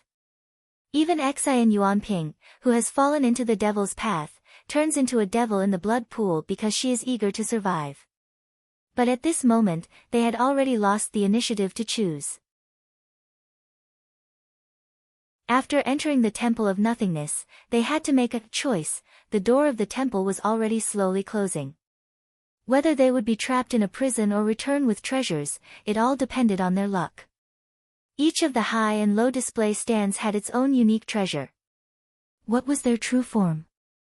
Even those who were usually lucky enough to win small prizes were not confident in their luck at this moment. Silence. A long period of silence. No one dared to make the first move. Xian Yuanping rolls her eyes and points at Lianping with her slender index finger. You choose first. Let me choose first. Lianping's heart tightened. On this colorful display stand, every treasure looks so real. No matter whether it is the rich Reiki or the power, there is no flaw. Xian Yuanping and can't tell which one is real and which one is fake. As for an ordinary person like Lianping, he can only rely on his luck. He is so nervous that his back starts to sweat. He glances at every treasure. Because there are so many display stands, Lianping feels dizzy. Even his peripheral vision is full of the brilliance of the treasures, which makes him unable to look directly at them. Which one should he choose? Will he rise to the top and become rich? Or will he touch a fatal trap? This is a choice of life and death. Lianping is nervous and solemn. He doesn't know what to choose. He paces back and forth between the stands. Every time he reaches out his hand, he draws it back in fear. Surprisingly, Xian Yuanping is kind and doesn't urge him. Because everyone's choice, even Lianping, who has always been despised by her, is on the same boat at this moment. Their fates are tied together. Finally, Lianping stops with his eyes closed. Under such pressure, his eyes are dazzled, but he doesn't make a decision. It seems that he has decided to leave his fate to God. God wants him to die, or to return with treasures. Lianping reaches out his hand with his eyes closed. On his right hand, there is a bronze knife, only 2 inches long. The light is not dazzling, but it has a kind of low-key power. Lianping's fingers touch the bronze knife. The 4 people hold their breath at the same time. 2 inches, 1 inch, half a centimeter. The bronze knife is finally in Lianping's hand. His 8 eyes didn't even dare to blink as he stared at the dagger that was moving up and down. What would its true form be? Lianping hopes that it is a treasure knife, and Xian Yuanping also hopes that it is a useful magic weapon. Anyway, in her mind, everything in Lianping's hand will eventually belong to her. It doesn't matter who is lucky. Young Master An wants nothing but the dragon marrow and the Muqian bolus. He only hopes that the bronze knife won't kill them. Only Rong secretly curses that what Lianping has caught is a disgusting and useless thing, which makes them happy for nothing. With a slight sound, the bronze knife finally stops moving. The mist disperses, and its original body is revealed, a wine cup. Maybe it is the effect of the Hall of Nothingness. When they see Lianping's object, they think of its name, Bamboo Root Rhinoceros Horn Cup. Bamboo was abundant in Sichuan, and bamboo carvings had been famous since ancient times. In addition, the rhinoceros horn inlaid at the base was even more ingenious. The precious rhinoceros horn was exquisitely polished and was inlaid at the bottom of the cup. The top half of the cup was made of bamboo, and the bottom was covered with the rhinoceros horn. The two were seamless, and it was an artistic treasure. Especially in the eyes of Rong Donglin, who is half a researcher, it has a kind of weathered beauty, which makes people unable to move their eyes away from it. It is a pity that it is a useless ordinary object. Seeing that Xian Yuanping and An are not interested, Lianping knows that what he has found is probably not something good. Lianping is naturally disappointed, but Rong is tempted. He thinks for a while and takes out some pearls from his backpack. He wants to exchange the cup with Lianping. Although Lianping can't see the value of this dusty cup, he obviously inherits Granny Li's shrewdness. In the end, he asks for 10 pearls from Rong. Rong carries a small backpack of pearls. He doesn't care about 10 pearls. After exchanging the cup, Xian Yuanping starts to ask him to choose. Rong doesn't miss Lianping's greedy eyes when they look at his backpack. Rong is so stupid that he still wants to take advantage of him. Rong doesn't want to talk to him. He doesn't even look at Rong's eyes and reaches for something on the display table next to him. Xian Yuanping is angry. Be careful when you choose. Careful? Rong laughs. No matter which one I choose, the probability is the same. Xian Yuanping is speechless. It is a matter of probability. Rong picks up an inkstone. After the inkstone flashes in his hand, everyone is speechless. It is still an inkstone. The inkstone doesn't have a name. It has no reiki, so it is also an ordinary object. Rong guesses that it may be an ordinary object. Before it was brought into the Hall of Nothingness, it was not famous, so the Hall of Nothingness didn't bother to record it. Although Xian Yuanping and the others don't want to look at it again, Rong is still happy to put it on. Even if it is a broken stone, it has been in the Dragon Palace for so many years. It is an antique. Perhaps it was because the first two people had made a good start that diluted a lot of the tension related to life and death. Shaoan took the initiative to choose the third option. Many of the treasures were dazzling. Shaoan walked around and randomly picked a talisman made of an unknown material. The talisman characters on it were simple and unadorned, and it was filled with spiritual qi. Shaoan couldn't move her eyes away from it. Magic figure. The most powerful pillar of the Qingqing Taoist temple. And reaches out and picks it up, hoping that it is the real treasure. In contrast, Xian Yuanping's breath is heavy when she sees N's choice. She seems to care a lot about the result of N's choice. Rong has changed a lot, and he is not as soft as before. He is smart and has worked in all kinds of industries. He has a good eye and is very observant. He sees Xian Yuanping's nervousness, which makes Rong think about it. Even if N makes the right choice, they still don't know the result of Xian Yuanping's chance. It is still very likely that they will all be wiped out. Xian Yuanping is so nervous about N's choice. Is she sure that as long as N makes the right choice this time, they will be fine? It can't be. Rong thinks of what is recorded on the stone tablet. He is not sure that Xian Yuanping has a backup plan. And holds the magic figure in his hand and looks at it expectantly. With a flash, the magic figure in his hand is changing. Looking at the growing size of the magic figure, N is a little disappointed. It probably won't be the magic figure. He is really unlucky. It looks like it is going to explode. Rong keeps a distance from N. His words make Xian Yuanping summon the Black Lotus to protect herself. N's forehead is covered with cold sweat. Once the magic figure is in his hand, it will not leave the hand of the person who chose it. All he can do now is to force himself to calm down and wait for the judgment of fate.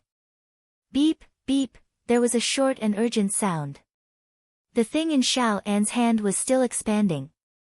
This urgent sound was like a countdown timer pressing down on everyone's heart, making everyone extremely nervous. Xian Yuanping clenches her fists. She can't lose at the last moment. Soon, as long as the little Taoist makes the right choice, she will succeed. The tense atmosphere makes it hard for her to breathe. Xian Yuanping can't help looking at a direction in the hall. She has had many troubles since she was a child. Will the Tao of Nature really not be on her side? No, I will definitely win this time.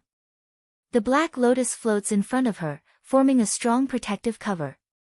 Maybe the Tao of Nature is always unfair. As Xian Yuanping grits her teeth, the light in An's hand suddenly grows. With an explosion, everyone's mind is broken.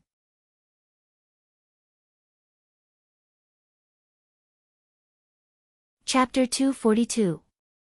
Bang! Bang! Bang! Bang! Bang! The strong light overwhelms all the other lights in the room. Rong's eyes are dazzled, and the light becomes a temporary visual obstacle. Because he can't see anything, Rong even thinks that he is dead.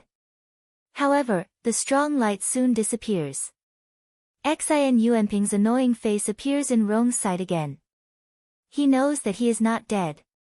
Even if he is going to hell, he will not go to the same level as this woman. Rong blinks and looks at the thing in Anne's hand. The light is so strong. This vicious little Taoist must have found something good. It is so unfair. However, Justice soon shows his hands to Rong. Justice is just a child, and he is innocent. The thing in Anne's hand is so big that he can hardly take it off. Sadly, why does it look so familiar? Rong looks at it for a while and finally recognizes it. Thanks to his part-time job in the aquarium, this thing is a dead starfish. It was very big, but it was a starfish, and it was very tough. If he were not worried that Xin Yuanping and An would fall out with each other, Rong almost couldn't help laughing out loud. It's karma. The Dragon Palace is against such a vicious person. It's so funny. His eyes are wet. School sister Lin, it's a pity that I can't avenge you with my own hands. And throws the dead starfish away. His hands are stinky. Xin Yuanping can't help smiling. She is ecstatic. She is ecstatic at this moment. Putting away the black lotus, Xin Yuanping takes out the small seal that looks like a master key and rubs it. She casts a spell again. The small seal is resistant to the devil Reiki. Xin Yuanping holds the black lotus and sneers, so what? You have to listen to me. Otherwise, I'll destroy this remnant of your soul and destroy this dragon palace. People like Xin Yuanping will not go crazy for no reason. Rong suspects that she is talking to the silver dragon living in the small seal. Demons are demons.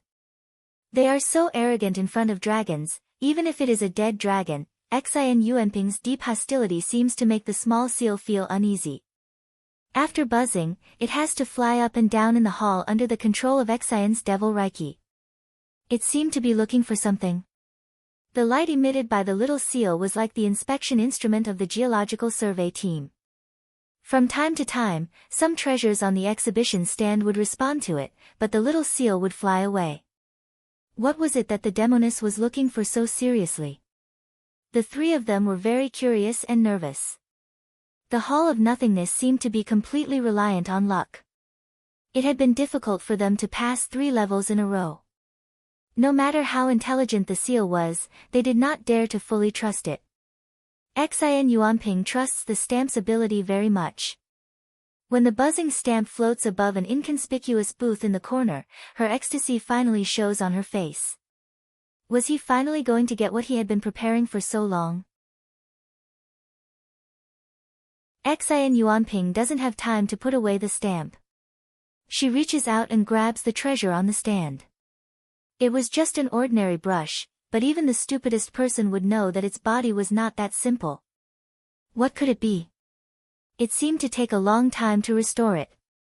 Xin Yuanping's choice was not only related to her own interests, but also to their lives. The brush bounced up and down, shining brightly. Rong secretly cursed that it was still a rotten starfish. However, this time, the Hall of Nothingness played a trick on all of them. A piece of rotten wood appeared in Xin Yuanping's hand after the light faded. The mysterious knowledge appeared in everyone's mind again. Soul wood, the 7th treasure of the Hall of Jiuhua, could reconstruct the soul. No matter what explanation Xin Yuanping gave, and no matter how disappointed Xin Yuanping looked at the rotten wood in her hand, Rong couldn't help taking 2 steps forward. Soul wood. The demoness actually chose the soul wood that Miss Lin was looking for. How could he get it back? Rong is so nervous that his hands are all wet with sweat. What? Do you want it? Xin Yuanping spreads out the soul wood. The withered appearance of the soul wood cannot extinguish Rong's greed. Yes, he wants the soul wood. Even if he can't take it out alive, he has to fight for it. This is Rong's twisted pride and sense of responsibility. Xin Yuanping snorted coldly. She grabs Rong's neck and lifts him up with one hand. Li Anping shrinks. He is afraid that he will be the next one to be treated like this. And frowns. He doesn't know whether he should stop Xin Yuanping or not. Rong is almost out of breath. This demoness is so unimaginative. She grabbed Luodong's neck like this in the square, and she doesn't even know how to change the mode of attack. She is so lame. Rong feels that he can breathe less and less air. His breath becomes rapid. Is he really going to die this time? Last time, Luodong's classmate was grabbed by the neck like this. Miss Lin came from the sky and saved him. Unfortunately, senior sister Lin had already left before him. There was no one else to save him from the sky. If he dies like this, will Lin's family take care of his family? His parents have lost their ability to work, and his sister is still in middle school. Rong's consciousness starts to fade. Uncle Lin and Aunt Lin are good people. They will take care of his family. If he dies like this, he will have no regrets. What? You don't want to come out when your lover is dying in front of you, Miss Lin? Xin Yuanping's voice shakes Rong's consciousness. Miss Lin. Miss Lin is the only one. She was struck into ashes by lightning. Is she still alive? Xin Yuanping holds Rong Donglin in her hand and looks around the hall with vigilance. I knew that you wouldn't die so easily. When I get the rotten wood and the door of the hall is still closed, I am sure that you are still alive. Lin, stop hiding. Xin Yuanping shouts. It seems that Lin is really hiding in the shadow of a booth, waiting for an opportunity to strike the people who tried to kill her. Yes, the stone tablet says that the door of the hall will not open until everyone chooses a treasure. However, at this moment, all of them have made their choices. Li Anping chooses the West Shu bamboo root rhinoceros horn cup, Rong chooses an inkstone, and gets a dead starfish, and Xin Yuanping chooses the soul wood which Lin Luoran wants so much. Why is the door still closed after all of them have made their choices? Could it be that there really was a fifth person hiding in a dark corner of the palace? Who is it? Lin Luoran escaped. However, the hall is so bright that there is no shadow. Xin Yuanping's fierce eyes fall on nothing. Doesn't she want to come out? Xin Yuanping's eyes flash with anger. She throws Rong out. It is a sharp booth. If Rong hits it, he will definitely die. As the saying goes, the one who knows you best is your enemy. Xin Yuanping looks around vigilantly. If Lin is still alive and follows them into the hall, she will definitely come out to save this mortal. She will definitely kill Xin Yuanping. Or to be exact, Xin Yuanping will die in the heart of a cultivator. Xin Yuanping can't help but laugh. She won't be moved even if 1,000 mortals like Lin die in front of her. However, she knows that Lin will. Rong flies out. He is surrounded by Xin Yuanping's spiritual mind. If Lin Luoran dares to come out, Xin Yuanping will kill her. Rong steps back and collides with many wooden booths. Treasures fall all over the ground. In a split second, he is very close to the booth with a sharp corner. Xin Yuanping sneers. The black lotus flashes in front of her, ready to attack at any time. But in the next second, a sharp pain came from her right arm that had just been reattached not long ago. She couldn't help but lower her head. A green shadow flashed past the corner of her eyes, and her bare wrist was cut off. Blood that was a shade darker than normal gushed out like a fountain. It took her 3 years to reattach this arm. She cherishes it very much. In her right hand is the soul wood, which she doesn't care about but Lin Luoran wants very much. Kill you. I will kill you. Xin Yuanping holds her right arm. There is hatred in her eyes. In front of the sharp corner booth, Rong is caught by a rope made of reiki and falls to the ground. A pretty figure is standing beside him. She is wearing her favorite green dress and holding a sword. She is looking at the three of them with cold eyes. Lin. and staggers and can't stand. He swallows back the words, Master. As the heir of Qingqing Taoist Temple who has been calm behind the scenes, and knows that he probably can't be like before anymore in this life, holding the salute of a junior and calling her, martial uncle. Rong lies on the ground and coughs violently. His voice is broken and he laughs.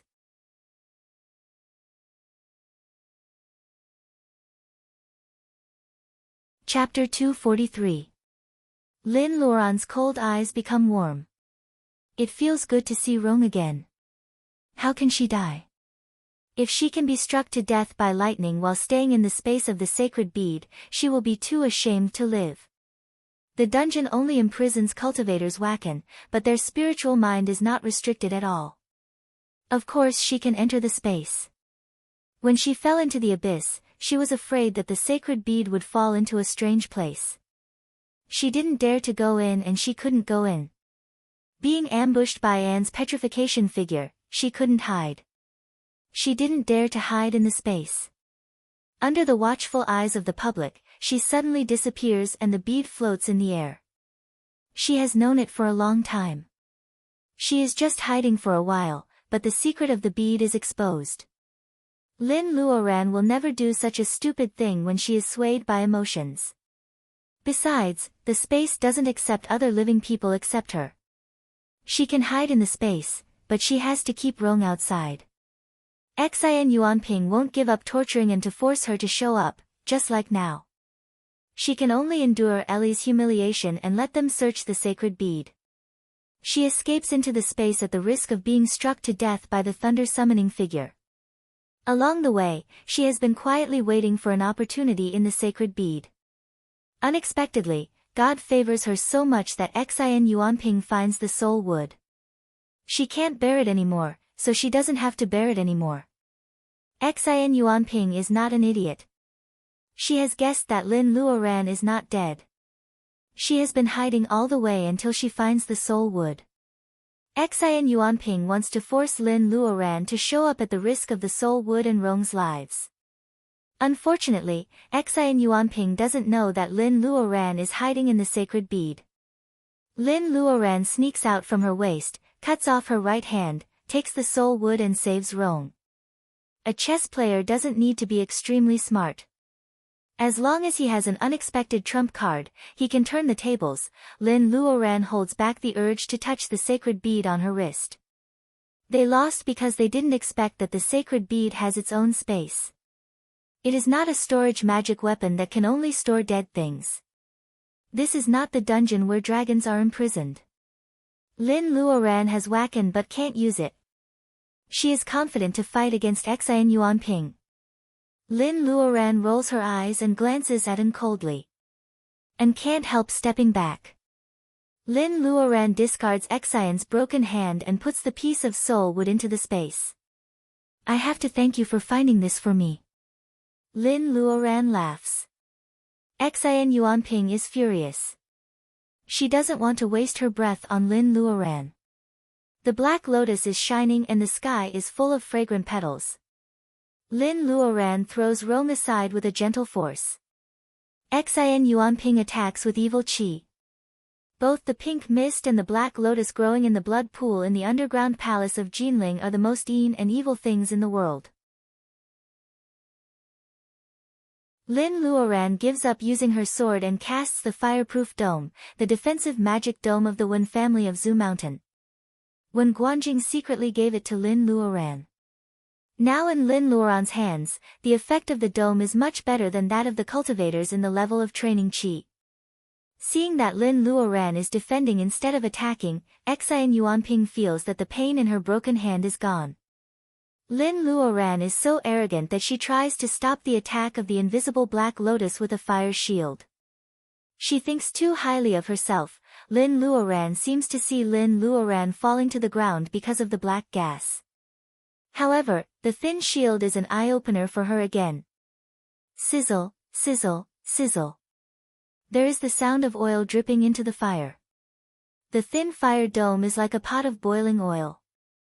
As soon as the black lotus petal hits the dome, it curls up and shrinks like fat meat in a pot. The petals wither one by one. Xin Yuanping can't believe it. Even An, who is watching, has a new understanding of Lin Luoran's fighting ability. As expected, in the dungeon, Lin Luoran was only caught unprepared by his sneak attack. How is it possible? Lin Luoran is not even in the middle period of laying foundation. How can she deal with the petals of the Black Lotus? Xin Yuanping feels that she has underestimated Lin Luoran's personal ability. She is shocked. However, she doesn't know that Lin Luoran has the help of the Fire Phoenix in her space. The Fire Wacken is mixed with the Strange Fire, which is much more advanced than the Fire Wacken. Lin Luoran can deal with the Black Lotus easily. Xin Yuanping is shocked, and Lin Luoran is not so optimistic. Xin Yuanping's personal ability is the same as hers. Xin Yuanping is worried about the Black Lotus. Fire Phoenix said that it is not a simple thing. For a creature living in ancient times, it is hard to find something that can make it feel that it is not simple in today's world of spells. If Lin Luoran is a half-baked female cultivator, then Xin Yuanping is obviously not qualified as a devil cultivator, who is even rarer than orthodox cultivators. Lin Luoran has the Sword of Bright Snow, but Xin Yuanping only has a Black Lotus that she hasn't completely mastered yet. With another hand cut off, Xin Yuanping's situation is getting worse. A pink mist begins to spread around her. Two ordinary people fall to the ground. An crushes a magic figure, but he is unscathed. Lin Luoran frowns. She feels that Xin Yuanping is too weak today, which is very strange. With the bead in hand, Lin Luoran is not afraid of her pink mist. However, she has to be wary of Xion's next move. With the help of the pink mist, thick red liquid comes out of the broken stem of the Black Lotus. Xin Yuanping pours the liquid into her mouth. The Fire Phoenix screams in the space, asking Lin Luoran to stop her. Lin Luoran shivers subconsciously. She makes a gesture with her right hand, and a fire bow appears in front of her. Compared with the Fire Arrow spell that cultivators in the later stage of training Qi can barely use, the fire bow in front of Lin Luoran has more complicated and mysterious patterns on the feather. The pattern of a three-legged gold crow is engraved on the bowstring. This is a spell given by White Fairy. It is said to be a secret of a small school in the world of cultivation. It is the most powerful fire spell that cultivators in the level of laying foundation can use, Arrow of Light. In the pre-cultivation era when spells were in their heyday, talented young cultivators in this school could shoot arrows and kill cultivators in the early stage of bearing essence due to carelessness. The mysterious Arrow of Light can kill a cultivator in the level of bearing essence with one arrow across the barrier of personal ability and regardless of the difference in levels. This incredible spell requires a high talent for fire. It is said that the person who can shoot such an arrow can feel the call of the sun. Lin Luoran suspects that it is the power of the stars. The mysterious spell uses the power of the sun to kill cultivators in the level of bearing essence regardless of the difference in levels. Perhaps the Reiki here is restless and thin. When Lin Luoran practices secretly, not to mention the sun, even the moon does not call her. Lin Luoran is confident that she can shoot this arrow now because the Fire Phoenix has promised to lend her the strange fire. If she uses her own fire wacken as the bow and the strange fire as the arrow, the whole spell will collapse. The Fire Phoenix means to help her control the strange fire. She just needs a few seconds. Lin Luoran narrows her eyes and aims at Xin Yuanping. After drinking the red liquid from the broken stem of the Black Lotus, Xin Yuanping's killing intent surges. Her broken hand regenerates at a speed visible to the naked eye. A new hand grows out quickly. A strange Black Lotus appears on her cheek. Her hair grows like crazy. Xin Yuanping is like a ghost escaping from hell, it is more like she is in the middle of some evil spell. Lin Luoran can't let her finish the spell. She pulls the bowstring with her right hand steadily. The buzzing sound of wings is the vibration of the tight bowstring in the air.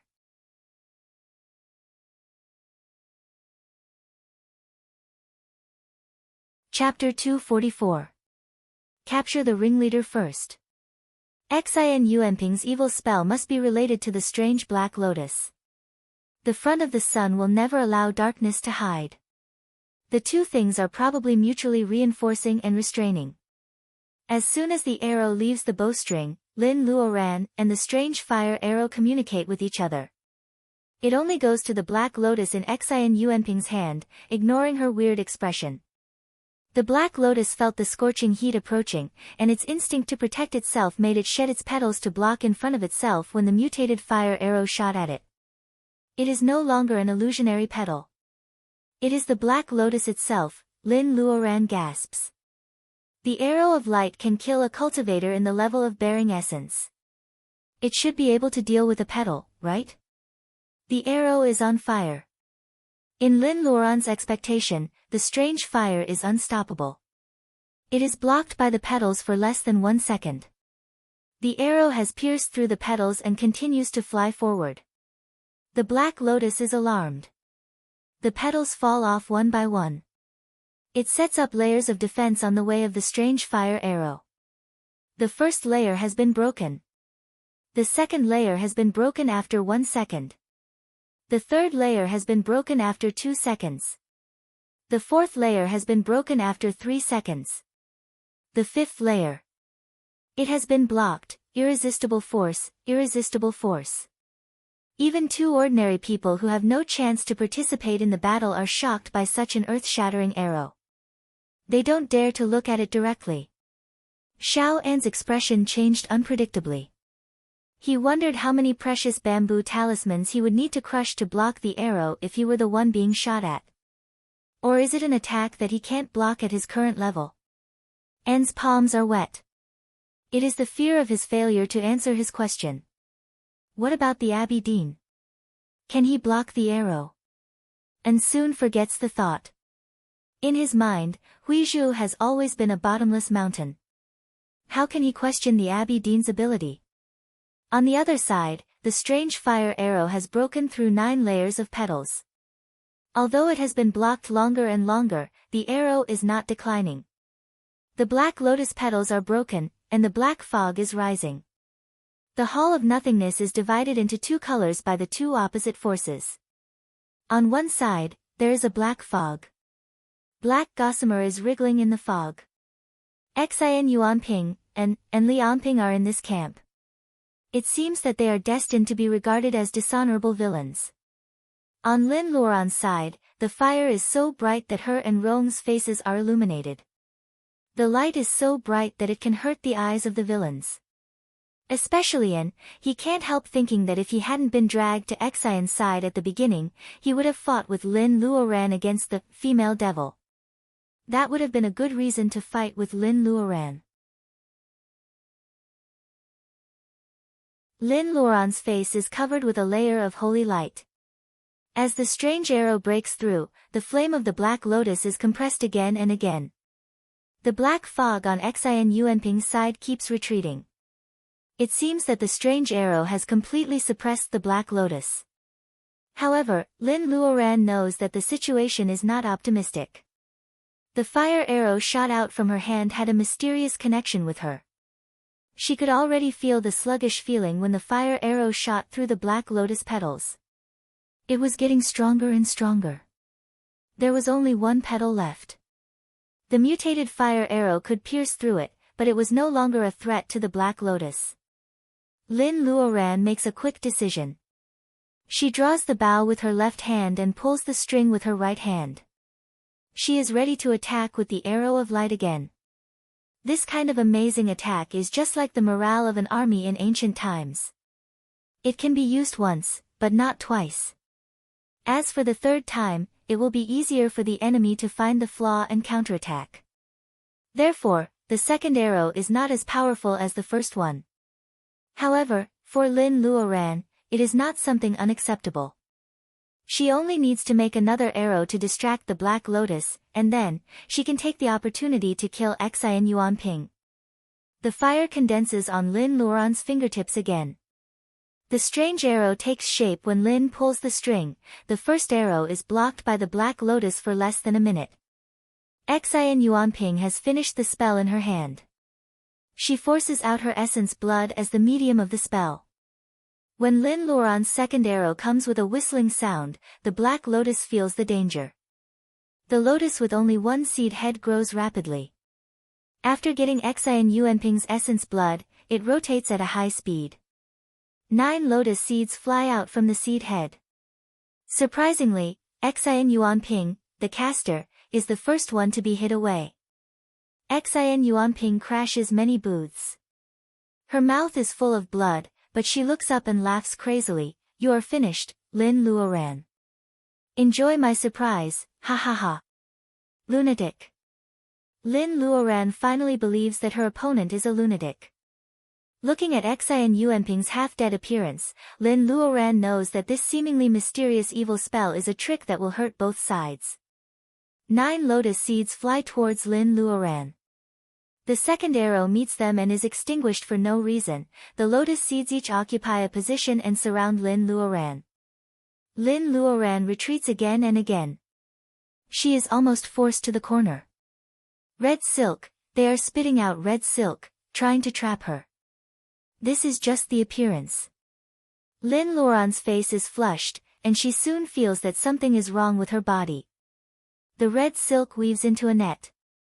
The sword can't cut it and the fire can't burn it. It is like the most lingering poison, trapping Lin Luoran in it. What on earth is this? Xian Yuanping manages to stand up and wipes the blood on the corner of her mouth. She smiles ferociously. "You must want to know what this is, right? It is called love silk. It is the grave I specially prepared for you. I want you to die with your old lover." Love silk. Although Lin Luoran hates Xian Yuanping's tone, she has to admit that the name is appropriate. This thing can't be cut off by sword or burned by fire. Isn't it the state of love between a man and a woman? Love is unforgettable. Can it also be a means of attack? Lin Luoran can't help but look at Lianping. She has not loved him for a long time. How can Xian Yuanping use him to deal with her? Xian Yuanping brings Lianping here to deal with her. Should she hide in the space again? In a flash, Lin Luoran denies this idea. No one knows how she hides. If she disappears in front of everyone again and the bead floats in the air, her secret will be exposed. Unless she can kill all 3 of them, she can't keep the secret of the bead after she gets out. A pearl that could allow a person to hide in it was obviously not a simple storage Dharma treasure. Ask Fire Phoenix for help. No, Fire Phoenix said it can't get out of the space now. So, does she really have to pin her hope on the last card? Lin Luoran doesn't know if Master Mu has started as scheduled. Why hasn't it worked yet? Is she wrong? Lin Luoran is trapped in the magic circle, worrying about gains and losses. On the other side, Xian Yuanping kicks Lianping, who is already in fear, into the air. He hits the black lotus in the air. Soon, a scene that makes everyone present feel disgusted and nauseous. The winding stem of the black lotus, like a sharp needle, pierces into Lianping's brain. The blood in his brain gurgles up along the stem. The translucent stem sends his blood to the lotus head, and the lotus head transmits it to the lotus seeds surrounding Lin Luoran. The red silk gradually becomes thicker. However, Lianping doesn't die immediately. There is a twisted smile on his face. How can he smile? And feels that his stomach is rolling. What are you going to do? Xian Yuanping smiles charmingly. What am I going to do? I am sealing her in the name of love. Little Taoist, don't you think it is funny? Sealing Lin Luoran in the name of love? How can it be? This man is just a mortal. How can he be the lover of the talented Master Lin? Since Master Lin doesn't love him, how can she let the female devil do what she wants? Seeing Anne's confused look, Xian Yuanping doesn't explain further. Xian Yuanping believes that Black Lotus is good at spying on people's minds. Just like how Black Lotus led Lin Luoran to the devil, Black Lotus will make Lin Luoran relive the old dream and never wake up again. Looking at Lin Luoran's expression, Lin Luoran's dream has already started. Rong sees everything. Lin Luoran's expression is getting more and more abnormal. He tries to pull her several times, but he can't get close to Lin Luoran, who is surrounded by the red silk. Her eyes had already become misty. You're tuning into the Blissful Bookshelf YouTube channel. We're so grateful for your support, and don't forget to subscribe to join us on this incredible journey through captivating stories. Your generosity through donations truly makes a world of difference, as it's the primary source of revenue that allows me to expand and enhance this channel for you. Thank you from the bottom of my heart for being a part of this adventure.